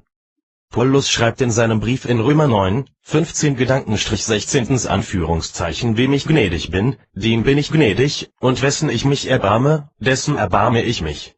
So liegt es nun nicht an jemand steht, und alle, die fromm leben wollen in Christus Jesus, müssen Verfolgung leiden. Es ist also ein klares Zeichen unseres Glaubens, wenn wir um Jesu willen auch Leiden und Verfolgung erleben, wie auch immer. In 2. Korinther 1, 5-7 schreibt der Apostel Paulus: Denn wie die Leiden Christi reichlich über uns kommen, so werden wir auch reichlich getröstet durch Christus. Haben wir aber Trübsal, so geschieht es euch zu Trost und Heil.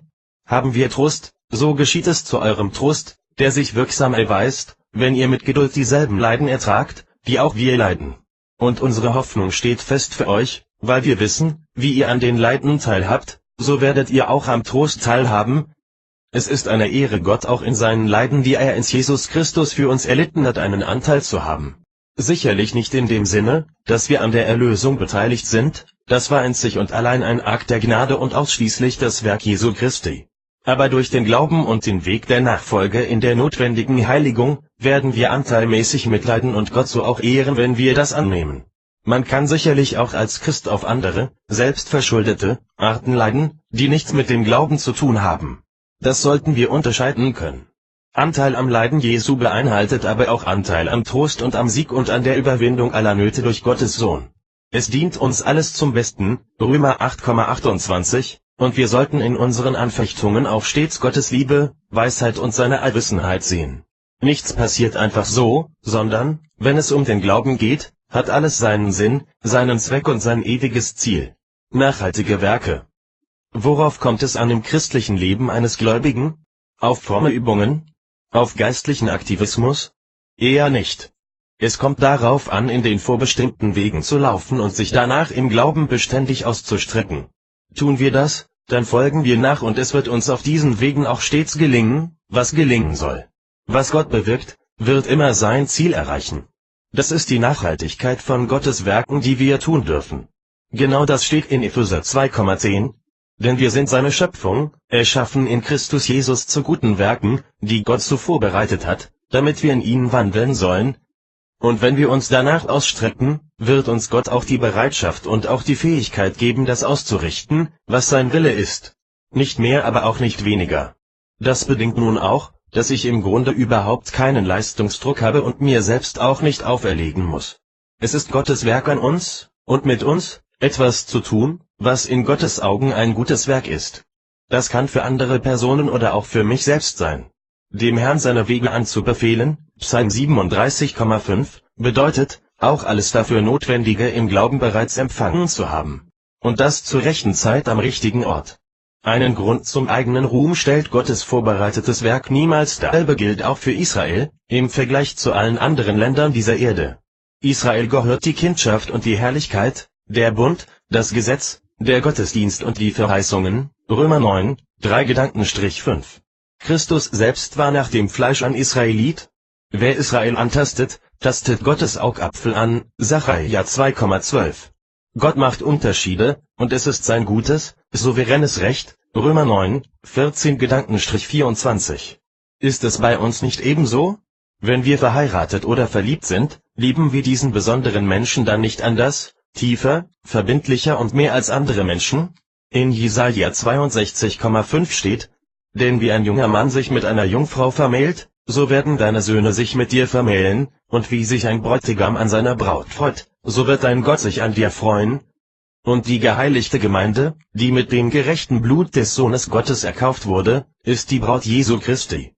In Offenbarung 19, 8-9 lesen wir: Und es wurde ihr gegeben, sich in feine Leinwand zu kleiden, rein und glänzend, denn die feine Leinwand ist die Gerechtigkeit der Heiligen. Und er sprach zu mir: Schreibe, glückselig sind die, welche zum Hochzeitsmahl des Lammes berufen sind. Und er sprach zu mir: Dies sind die wahrhaftigen Worte Gottes. Gottes Liebe in Christus ist die Erfüllung und der Höhepunkt seiner Liebe. Dies ist ein Geheimnis Gottes, was den Herausgerufenen im Evangelium von Jesus Christus offenbart wurde, 1. Johannes 4,9. Was aus Gott geboren ist, überwindet die Welt, 1. Johannes 5,4. Gott ist Liebe, 1. Johannes 4,8, und das Reich Gottes ist denen verheißen, die ihn lieben, Jakobus 2,5. Gottes Gnade ist für diejenigen unwiderstehlich geworden, die berufen sind. Und wer dies erkennt, ist sich seines Heils auch sicher. In Römer 8, 38-39 schreibt Paulus: Denn ich bin gewiss, dass weder Tod noch Leben, weder Engel noch Fürstentümer noch Gewalten, weder Gegenwärtiges noch Zukünftiges, weder Hohes noch Tiefes, noch irgendein anderes Geschöpf uns zu scheiden vermag von der Liebe Gottes, die in Christus Jesus ist, unserem Herrn. Amen. Der freie Wille. In Jeremia 13,23 schreibt der Prophet: Kann wohl ein Moor seine Haut verwandeln, oder ein Leopard seine Flecken? Dann könnt ihr auch Gutes tun, die ihr gewohnt seid, Böses zu tun. In der Natur der Sünde liegt es, dass sie Menschen verblendet. Und zwar in der Weise, dass sie meinen, sich selbst wieder hinstellen, sich positiv verändern und alles Böse und Schlechte abschütteln zu können. Diese Vorstellung ist dämonisch und führt geradewegs in den Götzendienst. Die Gnade Gottes bleibt auch nicht auf halber Strecke stehen, und danach müssen die Christen dann anschieben und mit Blut, Schweiß und Tränen sich irgendwie in den Himmel transportieren. Auch derlei ihre Vorstellungen kursieren in der Christwillen zu erkennen war für David sein tägliches Brot. Es war ihm einfach wichtig. Er wusste und spürte, dass Gott in seinem Leben mehr sein musste, als eine religiöse Erfahrung oder ein Termin. Gott wollte David ganz und David wollte Gott auf dieselbe Weise und machte daraus auch vor anderen kein Geheimnis. Jesus hatte dieselben Absichten und sagte entsprechend zu seinen Jüngern in Johannes 4,34: Meine Speise ist die, dass ich den Willen dessen tue, der mich gesandt hat, und sein Werk vollbringe. Von einer Speise lebt man. Ein Christ sollte also geistlich gesehen seine Bestimmung leben und sich danach ausstrecken, aufmerksam sein. Christen sind keine frommen Zuschauer, sondern Nachfolger, die nicht irgendwie ihre Zeit auf Erden herumkriegen müssen, sondern in ihrer Bestimmung, guten Werken, leben sollten. Dazu sind wir gemacht und gesetzt, Epheser 2,10. Entsprechend bestätigt wird das in 2. Johannes 6, 4-6. Es freut mich sehr, dass ich unter deinen Kindern solche gefunden habe, die in der Wahrheit wandeln, wie wir ein Gebot empfangen haben von dem Vater. Und nun bitte ich dich, Frau, nicht als ob ich dir ein neues Gebot schreiben würde, sondern dasjenige, welches wir von Anfang an gehabt haben, dass wir einander lieben. Und darin besteht die Liebe, dass wir nach seinen Geboten wandeln, dies ist das Gebot, wie ihr es von Anfang an gehört habt, dass ihr darin wandeln sollt. Gottes Gebote sind nicht schwer, 1. Johannes 5,3, und es sind Gebote der Liebe und der Freundlichkeit. Wir werden also aufgefordert, Liebe weiterzugeben, und dies beinhaltet eben auch die Wahrheit, Gerechtigkeit, die Gnade und das Heil, alles vereint in der Person Jesus Christus, dem eingeborenen Sohn Gottes, der zur Vergebung unserer Sünden am Kreuz gestorben und von den Toten auferstanden ist zu unserer Gerechtigkeit. Verschweigen wir das nicht. Wo immer wir Gelegenheit dazu haben, diese erfahrene Wahrheit zu leben und zu verkünden, sollten wir es tun. So werden wir Zeugen der Hoffnung, auch wenn man über uns lacht oder uns für naiv, betriebsblind und unlogisch hält. Es ist Gottes Prinzip, die Logik der Welt auf den Kopf zu stellen und durch törichte Predigt, 1. Korinther 1, 18-30, diejenigen zu segnen und zu erlösen, die daran glauben. Eben weil es die Weisheit dieser Welt als etwas Unwahres ansieht, dass es einen lebendigen, persönlichen Gott und Schöpfer gibt. Alles hat eine Ursache. Und die erste Ursache ist für gläubige Menschen Gott. Er steht am Anfang und am Ende auch unseres Glaubenslebens. In Hebräer 12, 1-3 steht demnach: Da wir nun eine solche Wolke von Zeugen um uns haben, so lasst uns jede Last ablegen und die Sünde, die uns so leicht umstrickt, und lasst uns mit Ausdauer laufen in dem Kampf, der vor uns liegt, indem wir hinschauen auf Jesus, den Anfänger und Vollender des Glaubens, der in der vor ihm liegenden Freude willen das Kreuz erduldete und dabei die Schande für nichts achtete. Seid nüchtern und wacht, denn euer Widersacher, der Teufel, geht umher wie ein brüllender Löwe und sucht, wen er verschlinge. 1. Petrus 5,8. Unser Unterbewusstsein ist stark von Bildern geleitet und angesprochen, der Teufel weiß das. Entsprechend ist es fahrlässig und gefährlich, sich in seinem Glaubensleben auf Bilder, Visionen, Wahrnehmungen, Gefühle, Manifestationen und andere Eindrücke zu verlassen, anstatt oder anstelle oder in irregulärer Verbindung mit Gottes Wort in der Bibel. Wir können nur in die Irre geleitet werden und Gottes Wirken mit seelischen und dämonischen Bildern verwechseln. Charles H. Spurgeon sagte: Es gibt nichts Neues in der Theologie, ausgenommen das, was falsch ist. Wenn Menschen meinen, sie hätten besondere Offenbarungen von Gott bekommen, die sich durch besondere Bilder und Gefühle zeigten, dann ist das kritisch zu sehen, auch wenn diese Menschen es ehrlich meinen. Wir sind aufgefordert zu wachen. Zeichen und Wunder und Gefühle führen uns nicht dorthin, wo allein das Wort Gottes uns hinführen kann und will.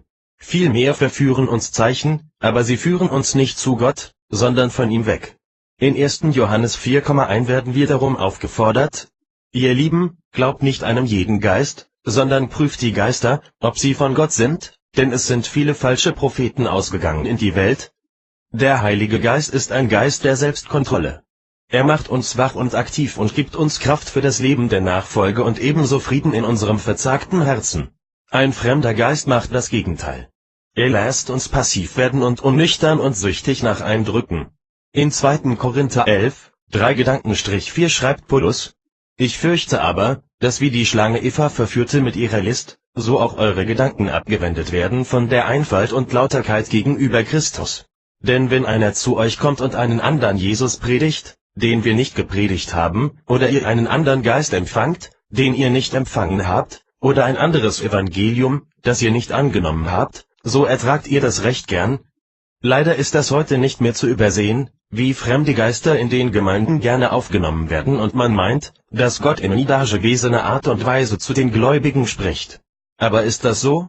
Gottes Geist ist nach Luther an das äußere Wort der Predigt gebunden und ist unabhängig vom Wort nicht zu haben.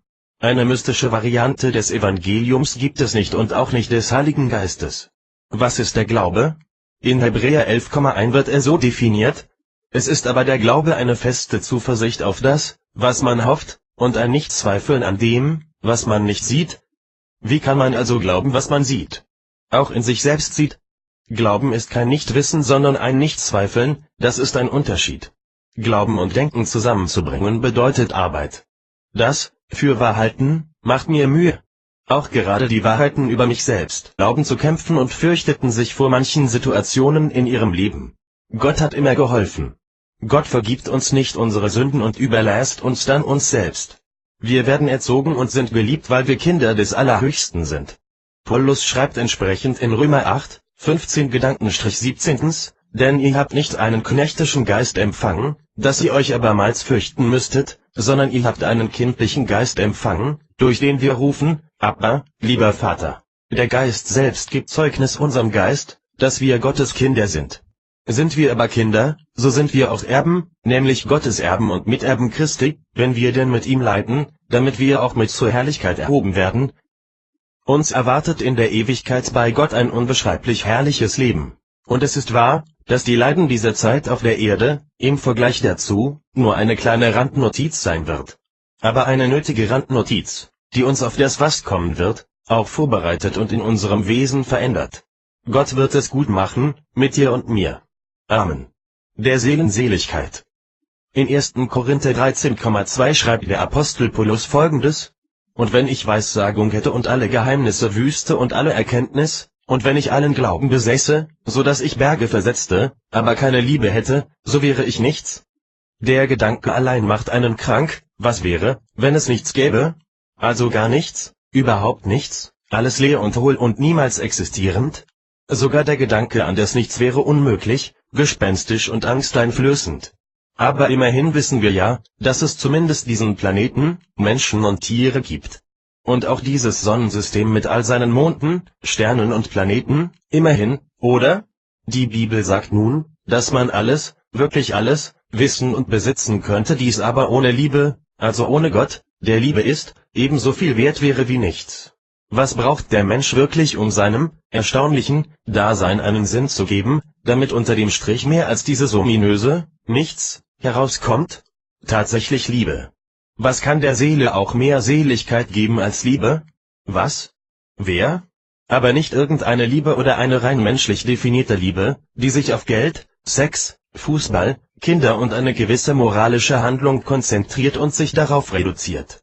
Aber weder Herzblut und Leidenschaft für seinen Verein, erfolgreiches Geldverdienen, aufopfernde Kinderbetreuung, körperliche Ekstase noch fanatische Moral, ist eine Liebe, wie Gott sie sieht und meint.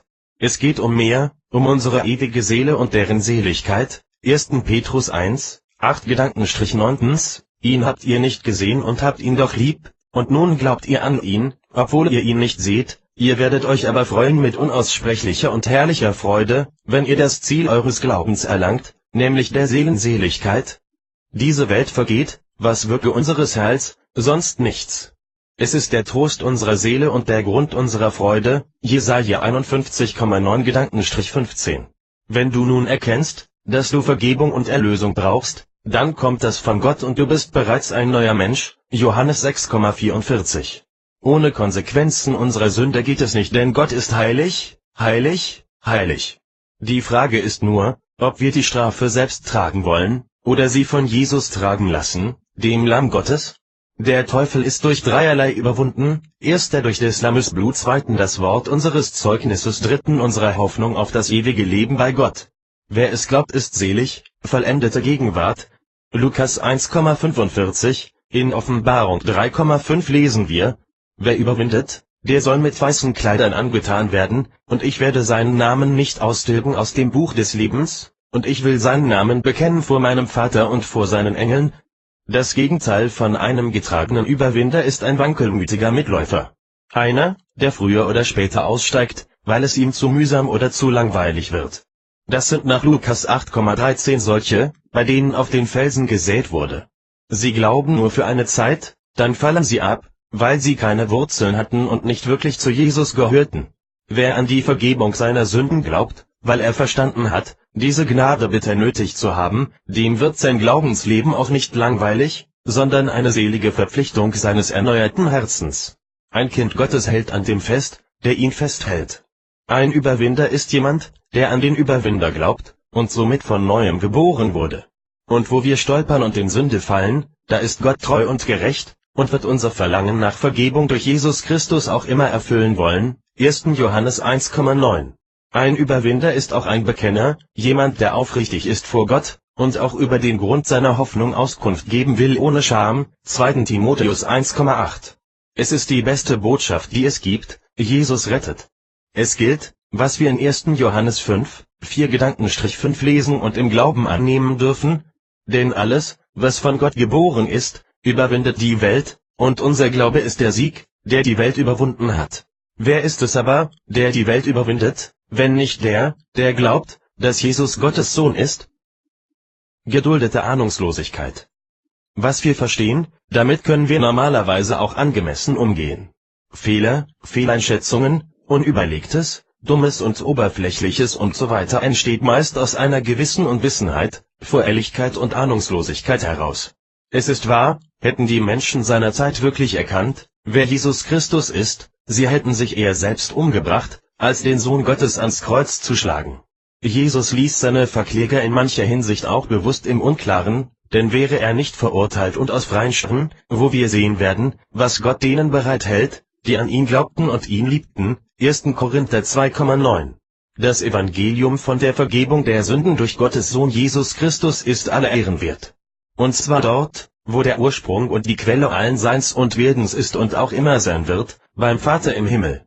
In Matthäus 6, 9-10 schreibt der Evangelist in den ersten Zeilen diese Wahrheit: Unser Vater, der du bist im Himmel.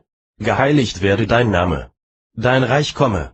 Dein Wille geschehe, wie im Himmel, so auch auf Erden. Das sind die Tatsachen und das, was kommen und geschehen wird.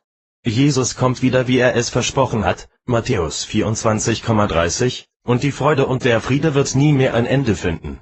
Wir werden in einer neuen Daseinsform ewig existieren und das Leben, wie Gott es sich ausgedacht hat, in einer Art und Weise erleben, wie es Gott in all seiner Größe, Macht und Liebe vollkommen ehrt. Das ist das Ziel. Liebe verändert. Der Sinn des Lebens ist Liebe, wie Gott sie meint. Gott selbst ist Liebe. In 1. Johannes 4,8 steht: Wer nicht liebt, der hat Gott nicht erkannt, denn Gott ist Liebe. Man kann also sogar einen Glauben an Gott haben, aber dennoch, weil man nicht liebt, nichts verstehen und erkennen, was göttlich ist. Das wäre fatal. Was wir lieben, hat einen Einfluss auf uns und wird uns definitiv verändern. Man kann sicherlich auch verkehrte Dinge lieben oder seine Prioritäten in der Liebe falsch verteilen. Wer zum Beispiel seine Hobbys mehr liebt als seine Frau oder Kinder, der hat eine sehr schiefe Vorstellung von Liebe. Wie kann man Gott lieben? Können wir das überhaupt? Einer der Schriftgelehrten fragte Jesus einmal, was denn das höchste Gebot sei. In Markus 12, 29-30 lesen wir seine Antwort: Jesus aber antwortete ihm, das erste Gebot unter allen ist: Höre, Israel, der Herr, unser Gott, ist Herr allein, und du sollst den Herrn, deinen Gott, lieben mit deinem ganzen Herzen und mit deiner ganzen Seele und mit deinem ganzen Denken und mit deiner ganzen Kraft. Dies ist das erste Gebot. Das geht sogar noch ein Stück weiter als das, was im 5. Buch Mose steht. Hier wird auch unser Denken erwähnt und in Lukas 10,27 zudem der Umstand, wie wir mit uns selbst umgehen.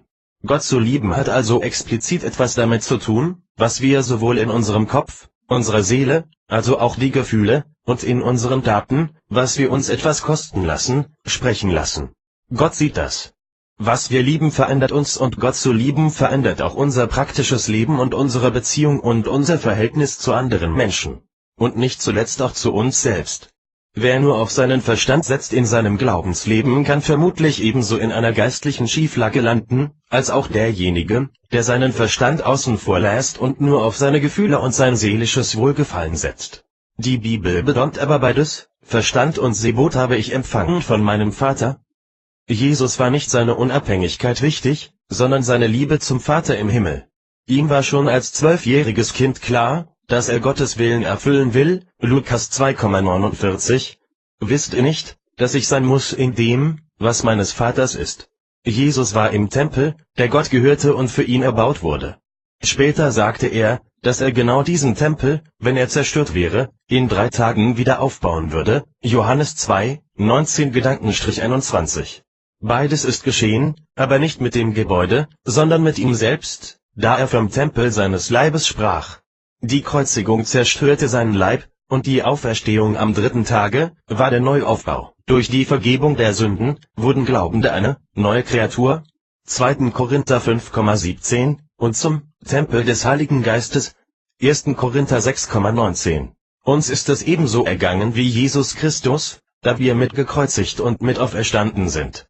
Wir stehen zwar äußerlich noch nicht im neuen Glanz da, das kommt noch, wenn auch unser Leib erlöst wird, aber es ist eine geistliche Tatsache, dass wir vom Tod, Abriss, zum Leben, Neuaufbau, gekommen sind durch den Glauben an das Evangelium der Gnade. Wie sehr wir dann strahlen werden in unserer neuen Hütte, hängt auch davon ab, wie wir hier gelebt haben. Es ist ein Geheimnis, warum Gott das Evangelium den Weisen und Klugen verborgen und es den Unmündigen offenbart hat. Matthäus 11, 25-26. Es geht in diesem Geheimnis, so viel ist erkennbar, um eine Vereinigung, das also zusammenkommt, was schon immer zusammengehörte. Das betrifft sowohl das irdische wie das himmlische Leben. Epheser 1, 9-10. Man stelle sich erneut vor, es lebten und leben Menschen auf diesem Planeten, die von Ewigkeit her Gottes Kinder waren. Und dann hat Gott ihnen sozusagen einen Sinn eingepflanzt, um in Jesus Christus den Weg, die Wahrheit und das Leben zu erkennen. Johannes 14,6. Wann und wo das geschieht, ist unterschiedlich. Aber auch hierbei geht nichts ohne den Herrn. Das Böse musste seinen Raum bekommen, damit das Gute offenbart werden konnte.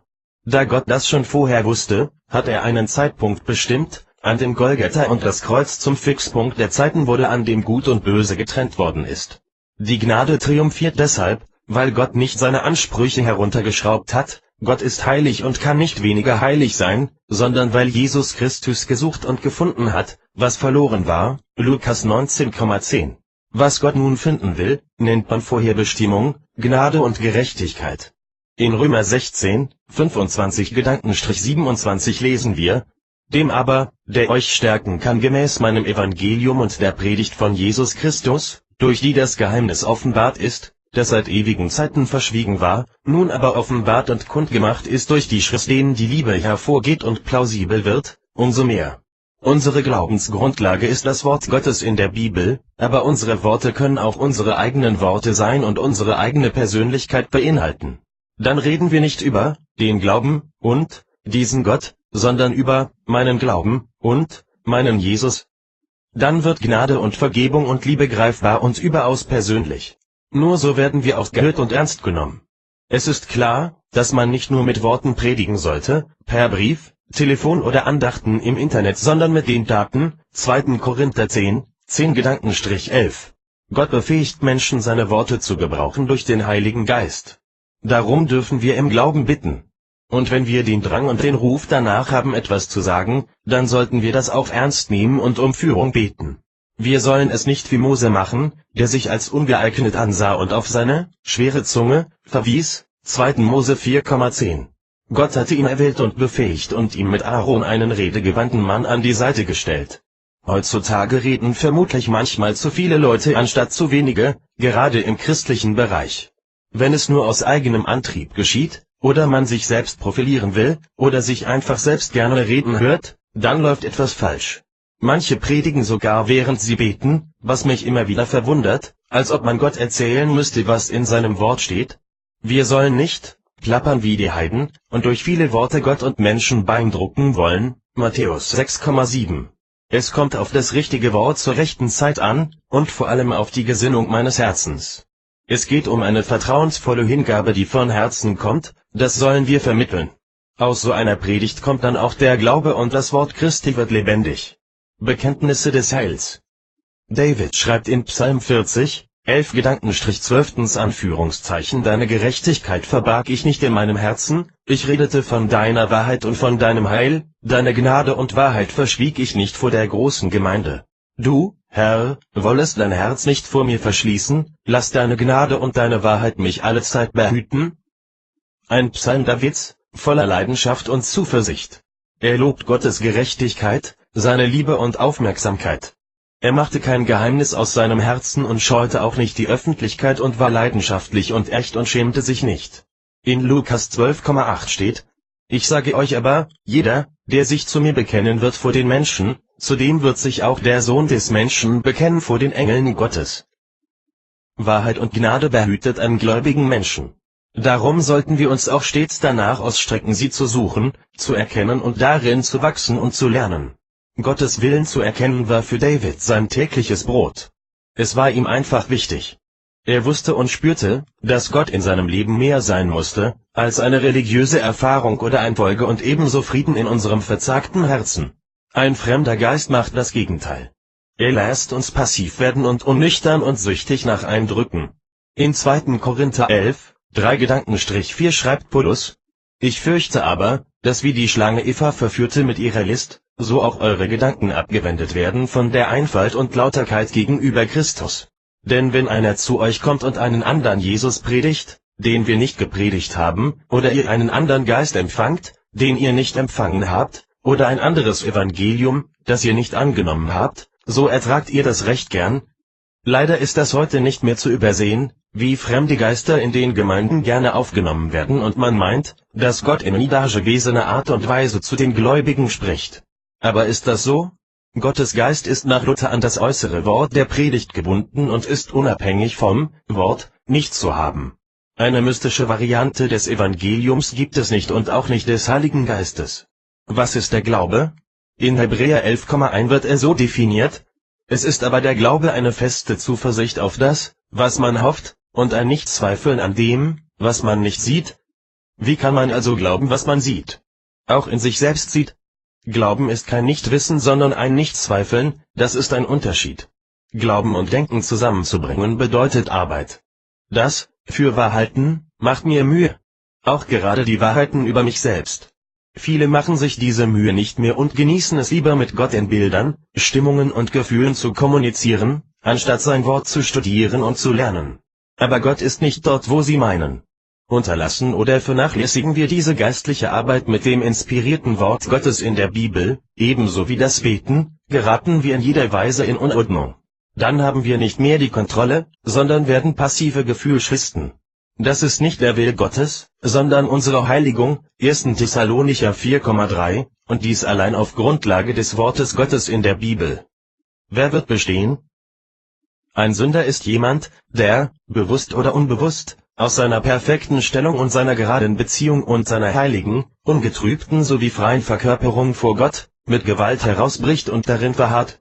Wenn aus Liebe Furcht, aus Freiheitssklaverei und aus Leben leiden wird, dann wissen wir, dass wir Gottes Angesicht nicht mehr sehen und ertragen können. Das Ziel meines Lebens ist dann zu einem verschwommenen Nebel geworden, der mich in das finstere Tal meiner Schuld irreleitet und hinunterstürzt. Schon allein der Umstand, dass wir von Adam und Eva abstammen, die sich versündigten und ihre Schuld anschließend auch nicht einsahen, und letztlich Gott selbst, in teuflischer Weise beschuldigten, alles verursacht zu haben, 1. Mose 3, 12-13, macht uns im Übermaß schuldig, unheilig und vergänglich, Römer 6,23. Der Sünde Sold ist der Tod. Gott ihre Stärke, ihr Fels, ihre Burg, ihr Erretter, ihr Schild und Schutz, eine Person des Vertrauens und jemand, den man einfach lieb hat, Psalm 18, 1-3. Für den Teufel mitsamt seiner verführten Engelschar, den Dämonen, das Gegenteil. Der eigentliche Grund für den Krieg zwischen Gott und dem Teufel war die Erschaffung des Menschen. Der Satan hielt sich für den legitimen Nachfolger Gottes, obwohl der Herr ja gar nicht abgedankt hatte, des Weiteren für den Erben und Rechteverwerter allen Seins und aller Macht. Mehr wollte er gar nicht. Mit der Existenzgründung Adams, des ersten Menschen, zerplatzte der Traum des Teufels wie eine Seifenblase. So ein schwacher Mensch als Ebenbild Gottes, 1. Mose 1,26. Das musste der Teufel verhindern, und so kam es dann ja auch. Seine Sünde wurde unsere Sünde, weil wir von Gott Unabhängigkeit in unseren Entscheidungen bekommen haben. Wir wurden zwar verführt, aber haben uns doch freiwillig zur Sünde, wörtlich, Zielverfehlung, entschieden. Die Dämonen fanden sogar Gefallen an den menschlichen Frauen und verführten sie ebenso, 1. Mose 6, 2-4. Nachdem der Mensch in Sünde gefallen war, hatte der Teufel sein Ziel scheinbar erreicht. Ein Sünder konnte kein Kind Gottes sein. Zu Recht forderte er deren Bestrafung, denn wenn Engel bestraft werden für ihren Ungehorsam, warum dann nicht auch die Menschen? Das ist korrekt und nachvollziehbar. Was wäre also eine gerechte Strafe für Unglaube und Rebellion? Der Sünde Sold ist der Tod, Römer 6,23, also die Rücknahme der Existenzberechtigung. Darum sterben wir auch, ohne Ausnahme. Darum wurde Gott Mensch. Das ist die Entscheidung des allmächtigen Gottes gewesen, die im Himmel große Aufregung verursachte. Gottes ewiger Plan kam zur Anwendung. Was wir als Strafe verdient haben, hat Gott auf sich genommen und die Schuld bezahlt. Die Schuld, die dem Verkläger der Brüder, Offenbarung 12,10, das letzte Argument wegnahm, es ist bezahlt. Die Strafe liegt auf ihm, damit wir Frieden haben, Jesaja 53,5. Der ewige Plan Gottes, das große Geheimnis wurde Realität, Römer 16,25 Genau das ist die Grundlage unseres Heils, sonst nichts. Es ist der Trost unserer Seele und der Grund unserer Freude, Jesaja 51,9-15. Wenn du nun erkennst, dass du Vergebung und Erlösung brauchst, dann kommt das von Gott und du bist bereits ein neuer Mensch, Johannes 6,44. Ohne Konsequenzen unserer Sünde geht es nicht, denn Gott ist heilig, heilig, heilig. Die Frage ist nur, ob wir die Strafe selbst tragen wollen, oder sie von Jesus tragen lassen, dem Lamm Gottes. Der Teufel ist durch dreierlei überwunden, erster durch des Lammes Blut, zweiten das Wort unseres Zeugnisses, dritten unsere Hoffnung auf das ewige Leben bei Gott. Wer es glaubt, ist selig, vollendete Gegenwart, Lukas 1 vorgeht und plausibel wird, umso mehr. Unsere Glaubensgrundlage ist das Wort Gottes in der Bibel, aber unsere Worte können auch unsere eigenen Worte sein und unsere eigene Persönlichkeit beinhalten. Dann reden wir nicht über den Glauben und diesen Gott, sondern über meinen Glauben und meinen Jesus. Dann wird Gnade und Vergebung und Liebe greifbar und überaus persönlich. Nur so werden wir auch gehört und ernst genommen. Es ist klar, dass man nicht nur mit Worten predigen sollte, per Brief, Telefon oder Andachten im Internet, sondern mit den Taten, 2. Korinther 10:11. Gott befähigt Menschen, seine Worte zu gebrauchen durch den Heiligen Geist. Darum dürfen wir im Glauben bitten.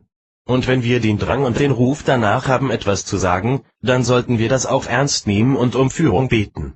Wir sollen es nicht wie Mose machen, der sich als ungeeignet ansah und auf seine schwere Zunge verwies, 2. Mose 4,10. Gott hatte ihn erwählt und befähigt und ihm mit Aaron einen redegewandten Mann an die Seite gestellt. Heutzutage reden vermutlich manchmal zu viele Leute anstatt zu wenige, gerade im christlichen Bereich. Wenn es nur aus eigenem Antrieb geschieht, oder man sich selbst profilieren will, oder sich einfach selbst gerne reden hört, dann läuft etwas falsch. Manche predigen sogar während sie beten, was mich immer wieder verwundert, als ob man Gott erzählen müsste, was in seinem Wort steht. Wir sollen nicht plappern wie die Heiden, und durch viele Worte Gott und Menschen beeindrucken wollen, Matthäus 6,7. Es kommt auf das richtige Wort zur rechten Zeit an, und vor allem auf die Gesinnung meines Herzens. Es geht um eine vertrauensvolle Hingabe, die von Herzen kommt, das sollen wir vermitteln. Aus so einer Predigt kommt dann auch der Glaube und das Wort Christi wird lebendig. Bekenntnisse des Heils. David schreibt in Psalm 40, 11-12 Anführungszeichen: Deine Gerechtigkeit verbarg ich nicht in meinem Herzen, ich redete von deiner Wahrheit und von deinem Heil, deine Gnade und Wahrheit verschwieg ich nicht vor der großen Gemeinde. Du, Herr, wollest dein Herz nicht vor mir verschließen, lass deine Gnade und deine Wahrheit mich allezeit behüten. Ein Psalm Davids, voller Leidenschaft und Zuversicht. Er lobt Gottes Gerechtigkeit, seine Liebe und Aufmerksamkeit. Er machte kein Geheimnis aus seinem Herzen und scheute auch nicht die Öffentlichkeit und war leidenschaftlich und echt und schämte sich nicht. In Lukas 12,8 steht: Ich sage euch aber, jeder, der sich zu mir bekennen wird vor den Menschen, zu dem wird sich auch der Sohn des Menschen bekennen vor den Engeln Gottes. Wahrheit und Gnade behütet einen gläubigen Menschen. Darum sollten wir uns auch stets danach ausstrecken, sie zu suchen, zu erkennen und darin zu wachsen und zu lernen. Gottes Willen zu erkennen war für David sein tägliches Brot. Es war ihm einfach wichtig. Er wusste und spürte, dass Gott in seinem Leben mehr sein musste, als eine religiöse Erfahrung oder ein Termin. Der mich gesandt hat, und ich werde ihn auferwecken am jüngsten Tage. Gottes Gnade muss für uns nicht erklärbar, aber glaubbar sein, das muss genügen, dass wir einsehen, allein aus Gnade gerettet zu sein, ohne Verdienst oder Anspruch. Gott ist groß, Psalm 108,5, denn deine Gnade reicht, soweit der Himmel ist, und deine Treue, soweit die Wolken gehen. Wo ist so ein Gott wie er? Wasser dem Durstigen. Bist du durstig? Das ist etwas Gutes. Menschen haben Durst. Aber es geht nicht nur darum, unseren Körper mit Flüssigkeit zu versorgen. Durst zu haben ist körperlich ein starkes Bedürfnis, was wir täglich befriedigen müssen, um zu überleben. Und es ist gleichzeitig ein äußeres Zeichen und Signal, dass wir unserem inneren Menschen von außen unbedingt etwas Befreiendes und Erleichterndes zukommen lassen müssen. Ohne Essen kommen wir einige Tage aus, aber ohne Wasser wird es schnell lebensbedrohlich. Gott will nur dem Durstigen sein Wasser geben.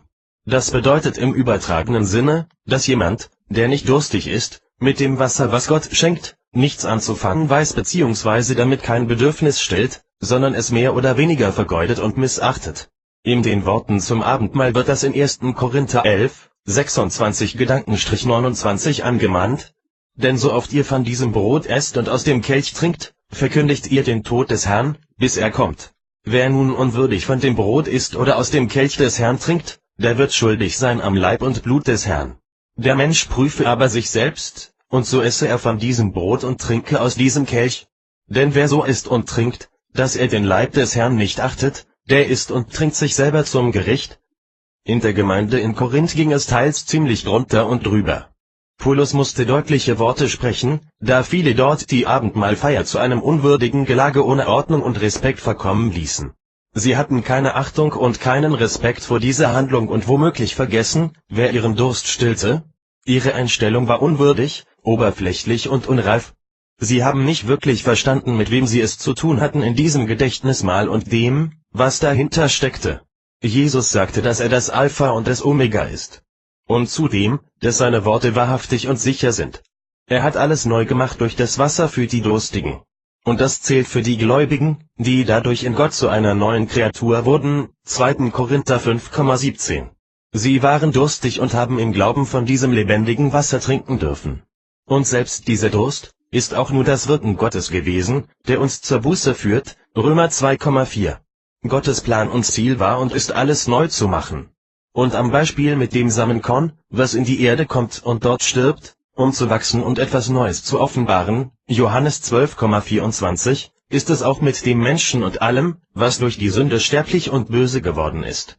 Das Böse muss offenbart werden, die ein Leben in der Nachfolge als Christ mit sich bringen muss.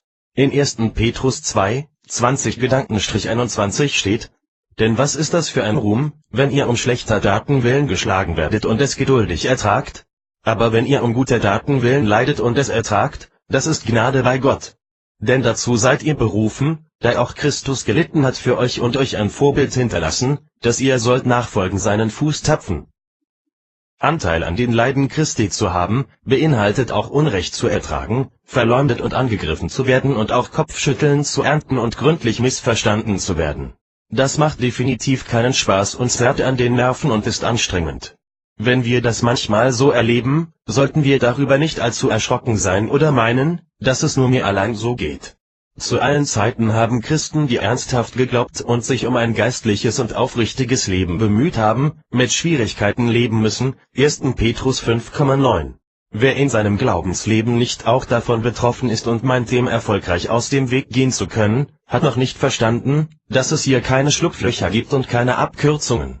In 2. Timotheus 3,12 steht: Und alle, die fromm leben wollen in Christus Jesus, müssen Verfolgung leiden. Es ist also ein klares Zeichen unseres Glaubens, wenn wir um Jesu willen auch Leiden und Verfolgung erleben, wie auch immer. In 2. Korinther 1, 5-7 schreibt der Apostel Paulus: Denn wie die Leiden Christi reichlich über uns kommen, so werden wir auch reichlich getröstet durch Christus. Haben wir aber Trübsal, so geschieht es euch zu Trost und Heil. Haben wir Trost, so geschieht es zu eurem Trost, der sich wirksam erweist, wenn ihr mit Geduld dieselben Leiden ertragt, die auch wir leiden. Und unsere Hoffnung steht fest für euch, weil wir wissen, wie ihr an den Leiden teilhabt, so werdet ihr auch am Trost teilhaben. Es ist eine Ehre, Gott auch in seinen Leiden, die er in Jesus Christus für uns erlitten hat, einen Anteil zu haben. Sicherlich nicht in dem Sinne, dass wir an der Erlösung beteiligt sind, das war einzig und allein ein Akt der Gnade und ausschließlich das Werk Jesu Christi. Aber durch den Glauben und den Weg der Nachfolge in der notwendigen Heiligung, werden wir anteilmäßig mitleiden und Gott so auch ehren, wenn wir das annehmen. Man kann sicherlich auch als Christ auf andere, selbstverschuldete, Arten leiden, die nichts mit dem Glauben zu tun haben. Das sollten wir unterscheiden können. Anteil am Leiden Jesu beinhaltet aber auch Anteil am Trost und am Sieg und an der Überwindung aller Nöte durch Gottes Sohn. Es dient uns alles zum Besten, Römer 8,28, und wir sollten in unseren Anfechtungen auch stets Gottes Liebe, Weisheit und seine Allwissenheit sehen. Nichts passiert einfach so, sondern, wenn es um den Glauben geht, hat alles seinen Sinn, seinen Zweck und sein ewiges Ziel. Nachhaltige Werke. Worauf kommt es an im christlichen Leben eines Gläubigen? Auf fromme Übungen? Auf geistlichen Aktivismus? Das Evangelium ist möglich, und zwar jetzt. Apostelgeschichte 17,30. Gottes Hinwegsehen musste irgendwann ein Ende haben und noch ist Gnadenzeit, weil sich diese Erde noch dreht. Wenn wir zu Lebzeiten meinen, dass wir Gott und sein Evangelium weiterhin ignorieren können, wird Gott genauer hinsehen müssen und uns fragen: Was hast du mit meinem Sohn Jesus Christus gemacht? Und es wird sich leider bestätigen, was Paulus den Korinthern beschrieben hat. Denn das Wort vom Kreuz ist eine Torheit denen, die verloren werden, uns aber, die wir selig werden, ist's eine Gotteskraft. 1. Korinther 1,18. Wir müssen nicht ahnungslos bleiben, und wenn wir Kinder Gottes sind, dürfen wir in der Erkenntnis Jesu Christi wachsen und am inneren Menschen zunehmen. Für uns Christen darf gelten, was wir bei 2. Petrus 3,18 lesen. Wachset aber in der Gnade und Erkenntnis unseres Herrn und Heilands Jesus Christus. Ihm sei Ehre jetzt und für ewige Zeiten. Amen. Gottes Ehre ist seine Gnade. Eine irische Hymne aus dem 8. Jahrhundert hat folgenden eindrücklichen Text: Lass mich dich schauen, mein Gott und Herr, nichts außer dir sei wichtig mir. Du bist mein Höchstes, Tag und Nacht, dein nahes Ein mich selig macht. Wenn David nun davon schreibt, dass Gottes Gnade besser ist als Leben, dann sagt er damit aus, dass alles, was das Leben zu bieten hat, nichts ist im Vergleich zu einer innigen Beziehung mit dem lebendigen Gott, das alles Irdische übersteigt, und in dem ein Mensch absolut selig ist. Diese Gotteserfahrung haben viele Menschen machen dürfen. Besonders dann, wenn sie ihre ganz persönlichen Wüstenwanderungen machen mussten, um zu verstehen, worum es Gott eigentlich geht. Wir werden einerseits aufgefordert, Gott zu suchen, wie wir in 5. Mose 4,29 lesen: Wenn du aber von dort den Herrn, deinen Gott, suchen wirst, so wirst du ihn finden, ja, wenn du ihn von ganzem Herzen und von ganzer Seele suchen wirst. Andererseits macht uns die Bibel aber auch deutlich, dass wir als sündige Menschen Gott überhaupt nicht suchen und nicht wirklich eine Sehnsucht nach Gott haben wie David oder dieser irische Mensch in seinem Gedicht. In Römer 3, 10-12 lesen wir diese ernüchternde Tatsache. Wie geschrieben steht: Es ist keiner gerecht, auch nicht einer, es ist keiner, der verständig ist, der nach Gott fragt. Sie sind alle abgewichen, sie taugen alle zusammen nichts, da ist keiner, der Gutes tut, da ist auch nicht einer. Spätestens hier wird deutlich, dass dies, was David und andere erleben und ersehen, nicht aus ihnen selbst kommen konnte. Gott ist seine Ehre wirklich wichtig. Und wie könnte er das besser deutlich machen und einem gefallenen Menschen vor Augen stellen, als durch die Gnade im Evangelium und dass er seinen Auserwählten hierfür die Augen geöffnet hat, ihre Seele berührte? In Philipper 2,13 lesen wir: Denn Gott ist es, der in euch sowohl das Wollen als auch das Vollbringen wirkt nach seinem Wohlgefallen, wie einen eigenen Willen, was kein freier Wille ist. Gott will gefragt, gesucht und geirrt werden. Kein Mensch wird Gott sehen ohne die Heiligung, die jeder Neugeborene durchläuft. Paulus schreibt in 2. Thessalonicher 2, 13-14: Wir aber sind es Gott schuldig, allezeit für euch zu danken, vom Herrn geliebte Brüder, dass Gott euch von Anfang an zur Errettung erwählt hat in der Heiligung des Geistes und im Glauben an die Wahrheit, wozu er euch berufen hat durch unser Evangelium, damit ihr die Herrlichkeit unseres Herrn Jesus Christus erlangt. Wir schulden Gott Dank und Glaube. Und wir werden auch als Kinder Gottes eines Tages vor dem Preisgerichtsthron stehen und nach unseren Werken des Glaubens beurteilt. In 1. Korinther 3, 11-15 wird das deutlich, was gemeint ist. Denn einen anderen Grund kann niemand legen außer dem, der gelegt ist, welcher ist Jesus Christus. Wenn aber jemand auf diesen Grund Gold, Silber, kostbare Steine, Holz, Heu, Stroh baut, so wird das Werk eines jeden offenbar werden, der Tag wird es zeigen, weil es durchs Feuer geoffenbart wird. Und welche Art das Werk eines jeden ist, wird das Feuer erproben. Wenn jemandes Werk, das er darauf gebaut hat, bleibt, so wird er Lohn empfangen, wird aber jemandes Werk verbrennen, so wird er Schaden erleiden, er selbst aber wird gerettet werden, doch so wie durchs Feuer hindurch. Und auch wenn wir das nicht verstehen, so sind auch diese Werke letztlich nur der Gnade Gottes geschuldet, denn der Herr gibt Wollen und Vollbringen und bereitet die Wege vor, auf denen wir laufen dürfen. Philipper 2,13. Gott kennt uns und auch unsere Zukunft. Wir Christen sind aus Gnade errettet, mehr als wir ahnen und verstehen können. Das große Ganze. Was wissen wir wirklich vom Schöpfer aller Dinge und vom Herrn aller Herren? Es gibt ja wirklich herausragende christliche Bücher, die uns manchmal ein ganz neues Verständnis Gottes und der Bibel eröffnen. Und es gibt Christen, die unsere besondere Bewunderung und Anerkennung haben, weil sie so ein reiches Leben im Dienst und der Nachfolge haben und dies mit uns teilen. Von solchen Menschen dürfen wir alle dankbar profitieren und so auch in unserem geistlichen Verständnis vorankommen. Aber wir dürfen auch nicht, um es etwas plastisch auszudrücken, aus der Konserve leben und jegliche Eigeninitiative vermissen lassen. Jeder steht auch immer für sich selbst. Und jeder Christ geht seinen eigenen Weg mit Gott. Auch die eher unscheinbaren und schwachen Christen haben den Heiligen Geist und ihre Gaben. Es ist kein anderer Geist als in denjenigen, die in aller Munde sind und die man aus Büchern und Predigten seit Jahren kennt und schätzt. Aber auch diese haben durch Fleiß und Disziplin und nicht zuletzt Glaubensgehorsam und einen von Gott nicht unbedingt gebremsten Ehrgeiz sich ihre Position erarbeitet. Wenn sie dabei auch noch demütig und bescheiden geblieben sind, haben wir es tatsächlich mit gesegneten Brüdern und Schwestern zu tun. Wer nur den Schein einer Frömmigkeit hat und so zur Bekanntheit kam, wird sein Urteil tragen müssen. Kolosser 2, ist durch den Glauben gesund geworden, nicht durch seine Absichtserklärung sehen zu wollen und seine eidesstattliche Versicherung blind zu sein. Das wusste Jesus selbst. Gnade durch Glauben, nicht durch Werke, Epheser 2,8 9, auch nicht das Werk eines selbstproduzierten Glaubens, Religiosität, sondern durch die Gnade des Glaubens zum ewigen Heil. Das ist der Weg von der Dunkelheit zum Licht. Bartimäus wurde sehend und wir lesen.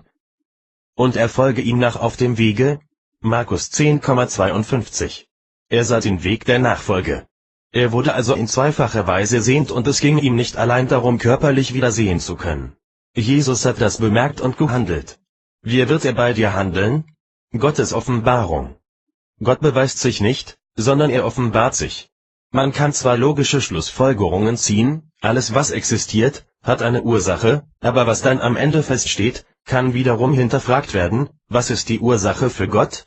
So ein Zirkelschluss hat das Problem, dass man von einer festen Konstante ausgehen muss, Gott. Ohne Glauben ist das aber nicht möglich. Damit es schlüssig wird, darf ich Gott suchen. Eine Offenbarung macht eine Wahrheit richtig, aber keinesfalls eine Lüge wahr. Gott lässt sich finden. Das ist etwas überaus Großes und Wunderbares. Auf diese Weise werden dann alle logischen Beweise und Argumente wahr, nachvollziehbar und greifbar. Sie bekommen eine geistliche Komponente, die mir Gewissheit, Freude, Sicherheit und Frieden schenkt. Ein Frieden, der über jeden Verstand und Logik geht, Philipper 4,7, und der Friede Gottes, der höher ist als alle Vernunft, bewahre eure Herzen und Sinne in Christus Jesus. Das bedeutet nicht, dass der Verstand ausgeschaltet, sondern auf eine göttliche, wunderbare Art und Weise neu eingeschaltet wird. Es gibt eine Wahrheit und Wahrnehmung derselben, die über alles irdische Nachdenken und Erkennen hinausgeht. Wer kann Gott erfassen, wenn nicht Gott unser Fassungsvermögen durch seinen Geist berührt? Wir werden dadurch nicht unbedingt intelligenter, aber wir erfahren, dass Gott eine Veränderung in uns bewirkt hat, die uns glauben lässt. Paulus schreibt in Epheser 1, 9-10, denn Gott hat uns wissen lassen das Geheimnis seines Willens nach seinem Ratschluss, den er zuvor in Christus gefasst hatte, um ihn auszuführen, wenn die Zeit erfüllt wäre, dass alles zusammengefasst würde in Christus, was im Himmel und auf Erden ist. Paulus hatte viel Verstand und Wissen und er hat sich vor seiner Bekehrung auch intensiv mit Gott und dem Gesetz im Alten Testament auseinandergesetzt. Aber die Wahrheit musste ihm offenbart werden und ihn von seinen Irrtümern und scheinbar logischen Theorien befreien und überführen. Apostelgeschichte 9, 1-18. Man kann die Bibel 5-mal durchlesen oder auch Theologie studieren und doch keinen Zugang zu Gott finden, weil es an der Offenbarung fehlt. Auf der anderen Seite kann unter Umständen ein einziger Satz aus der Bibel spielten dann nur noch eine geringe Rolle. Dadurch kam es zum Bruch mit ihrem und Adams Schöpfer. Wir können daher behaupten, dass wir unseren Augen tatsächlich nicht trauen können.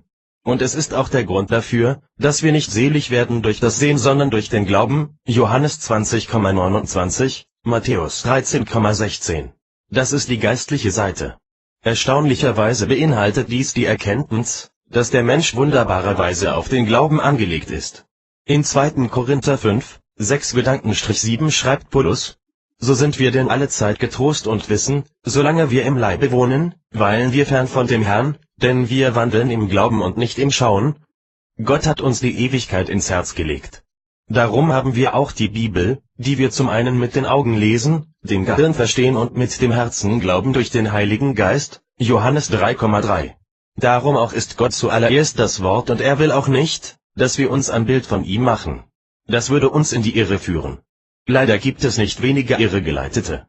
In 1. Samuel 12, 20-21 steht: Samuel aber sprach zum Volk: Fürchtet euch nicht. Ihr habt zwar all das Unrecht getan, doch weicht nicht vom Herrn ab, sondern dient dem Herrn von ganzem Herzen und folgt nicht den nichtigen Götzen nach, denn sie nützen nicht und können nicht erretten, weil sie nichtig sind. Auch wir Christen weichen des Öfteren vom geraden Weg ab und vergötzen noch das eine oder andere, auch wenn uns das nicht immer so bewusst ist. Ein Götze kann auch die Selbstgerechtigkeit sein. Die kann gefördert werden, wenn wir manchmal mehr schauen als glauben. Dem Herrn von ganzem Herzen zu dienen tun wir durch stetigen Glauben und durch eine demütige Haltung Gott und unserem Nächsten gegenüber. Alles ist nur Gnade. Wir leben in einer Welt der Bilder, was zu manchen Problemen führen kann als Christ. Darum ist es nötig, Gottes Wort und den unsichtbaren Glauben und das Gebet beständig zu suchen. Und wer Gott von Herzen sucht, der findet ihn auch, 5. Mose 4,29. Fest im Glauben stehen. Glaube gründet sich nicht auf menschliche Logik oder philosophische Gedanken über den Sinn des Lebens. Es ist allein der schriftgemäße Glaube mit seinen Verheißungen, die inhaltlich für Christen maßgebend sind und auch immer bleiben. Martin Luther hat einmal gesagt: Denn Glaube ist nicht der menschliche Wahn und Traum, den etliche für Glauben halten. Glaube ist eine lebendige, verwegene Zuversicht auf Gottes Gnade, so gewiss, dass der Glaubende 1000-mal dafür stürbe. Und solche Zuversicht und Erkenntnis göttlicher Gnade macht fröhlich, trotzig und lustig gegen Gott und alle Kreaturen, welches der Heilige Geist tut dem Glauben. Dem Fühlen der Sünde in uns und der Bosheit und Ungerechtigkeit der Welt, dürfen wir jeden neuen Tag den selig machenden Glauben entgegenstellen und Gott trotzig vertrauen. Auch wenn wir unsere Zukunft nicht kennen und vielleicht auch manche Situation in unserem Alltag und Leben unsicher und nervig sein mag, dürfen wir trotzdem nach vorne schauen. Aktivismus? Eher nicht.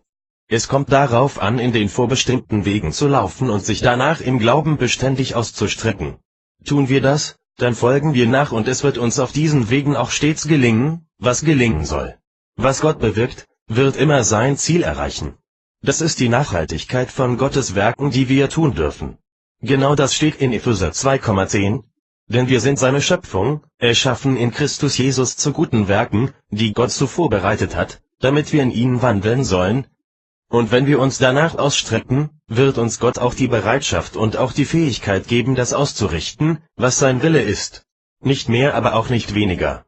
Das bedingt nun auch, dass ich im Grunde überhaupt keinen Leistungsdruck habe und mir selbst auch nicht auferlegen muss. Es ist Gottes Werk an uns, und mit uns, etwas zu tun, was in Gottes Augen ein gutes Werk ist. Das kann für andere Personen oder auch für mich selbst sein. Dem Herrn seine Wege anzubefehlen, Psalm 37,5, bedeutet, auch alles dafür Notwendige im Glauben bereits empfangen zu haben. Und das zur rechten Zeit am richtigen Ort. Einen Grund zum eigenen Ruhm stellt Gottes vorbereitetes Werk niemals dar. Aber wir dürfen froh und dankbar sein, wenn wir das so erleben. Gott ist letztlich immer der Vollbringer, auch wenn wir dafür das gesegnete Gefäß sein durften, sind wir auf das Wohl des Nächsten bedacht und halten wir nicht mehr von uns selbst, als es sich gebührt? Achten wir den anderen höher als uns selbst? Dann hätten wir tatsächlich auch die rechte Einstellung und Demut, diese vorbereiteten Wege Gottes auch zu erbeten und zu finden und darauf zu gehen. Was wir brauchen, täglich, bekommen wir von Gott, selbst dann, wenn wir noch nicht wissen, wohin uns der eine oder andere Weg führt. Nicht selten erfahren wir erst während unseres Unterwegsseins, wohin die Reise geht, oder was Gott durch mich, heute, tun will.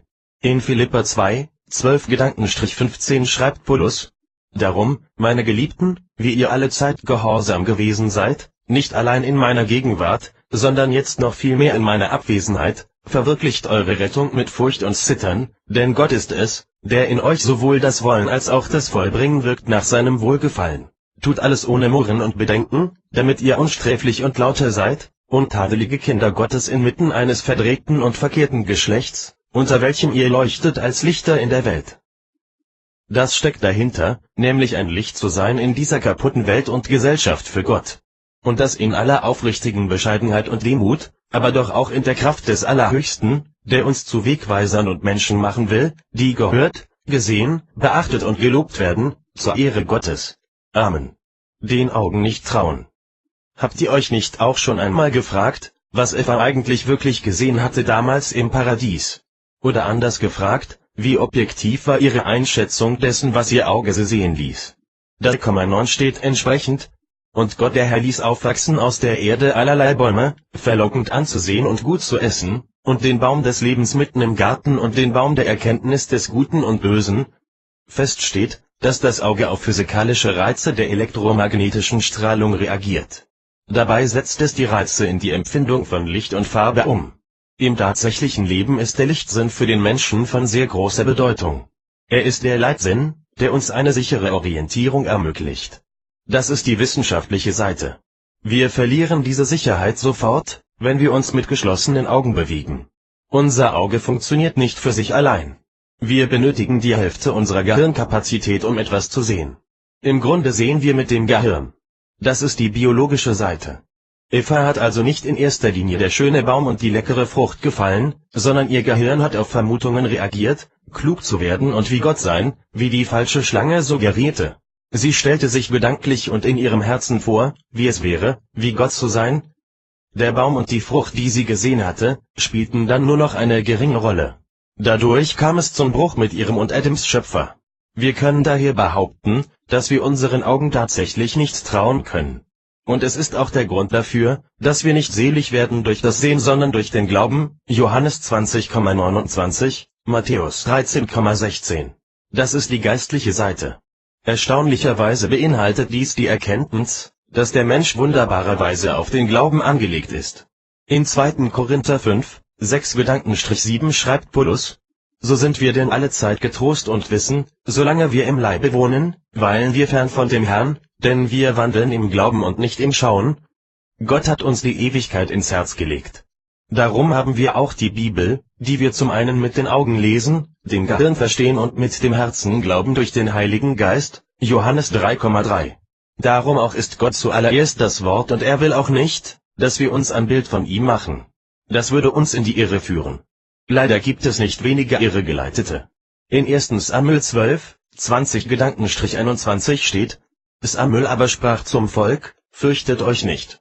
Ihr habt zwar all das Unrecht getan, doch weicht nicht vom Herrn ab, sondern dient dem Herrn von ganzem Herzen und folgt nicht den nichtigen Götzen nach, denn sie nützen nicht und können nicht erretten, weil sie nichtig sind. Auch wir Christen weichen des Öfteren vom geraden Weg ab und vergötzen noch das eine oder andere, auch wenn uns das nicht immer so bewusst ist. Ein Götze kann auch die Selbstgerechtigkeit sein. Die kann gefördert werden, wenn wir manchmal mehr schauen als glauben. Dem Herrn von ganzem Herzen zu dienen tun wir durch stetigen Glauben und durch eine demütige Haltung Gott und unserem Nächsten gegenüber. Alles ist nur Gnade. Wir leben in einer Welt der Bilder, was zu manchen Problemen führen kann als Christ. Darum ist es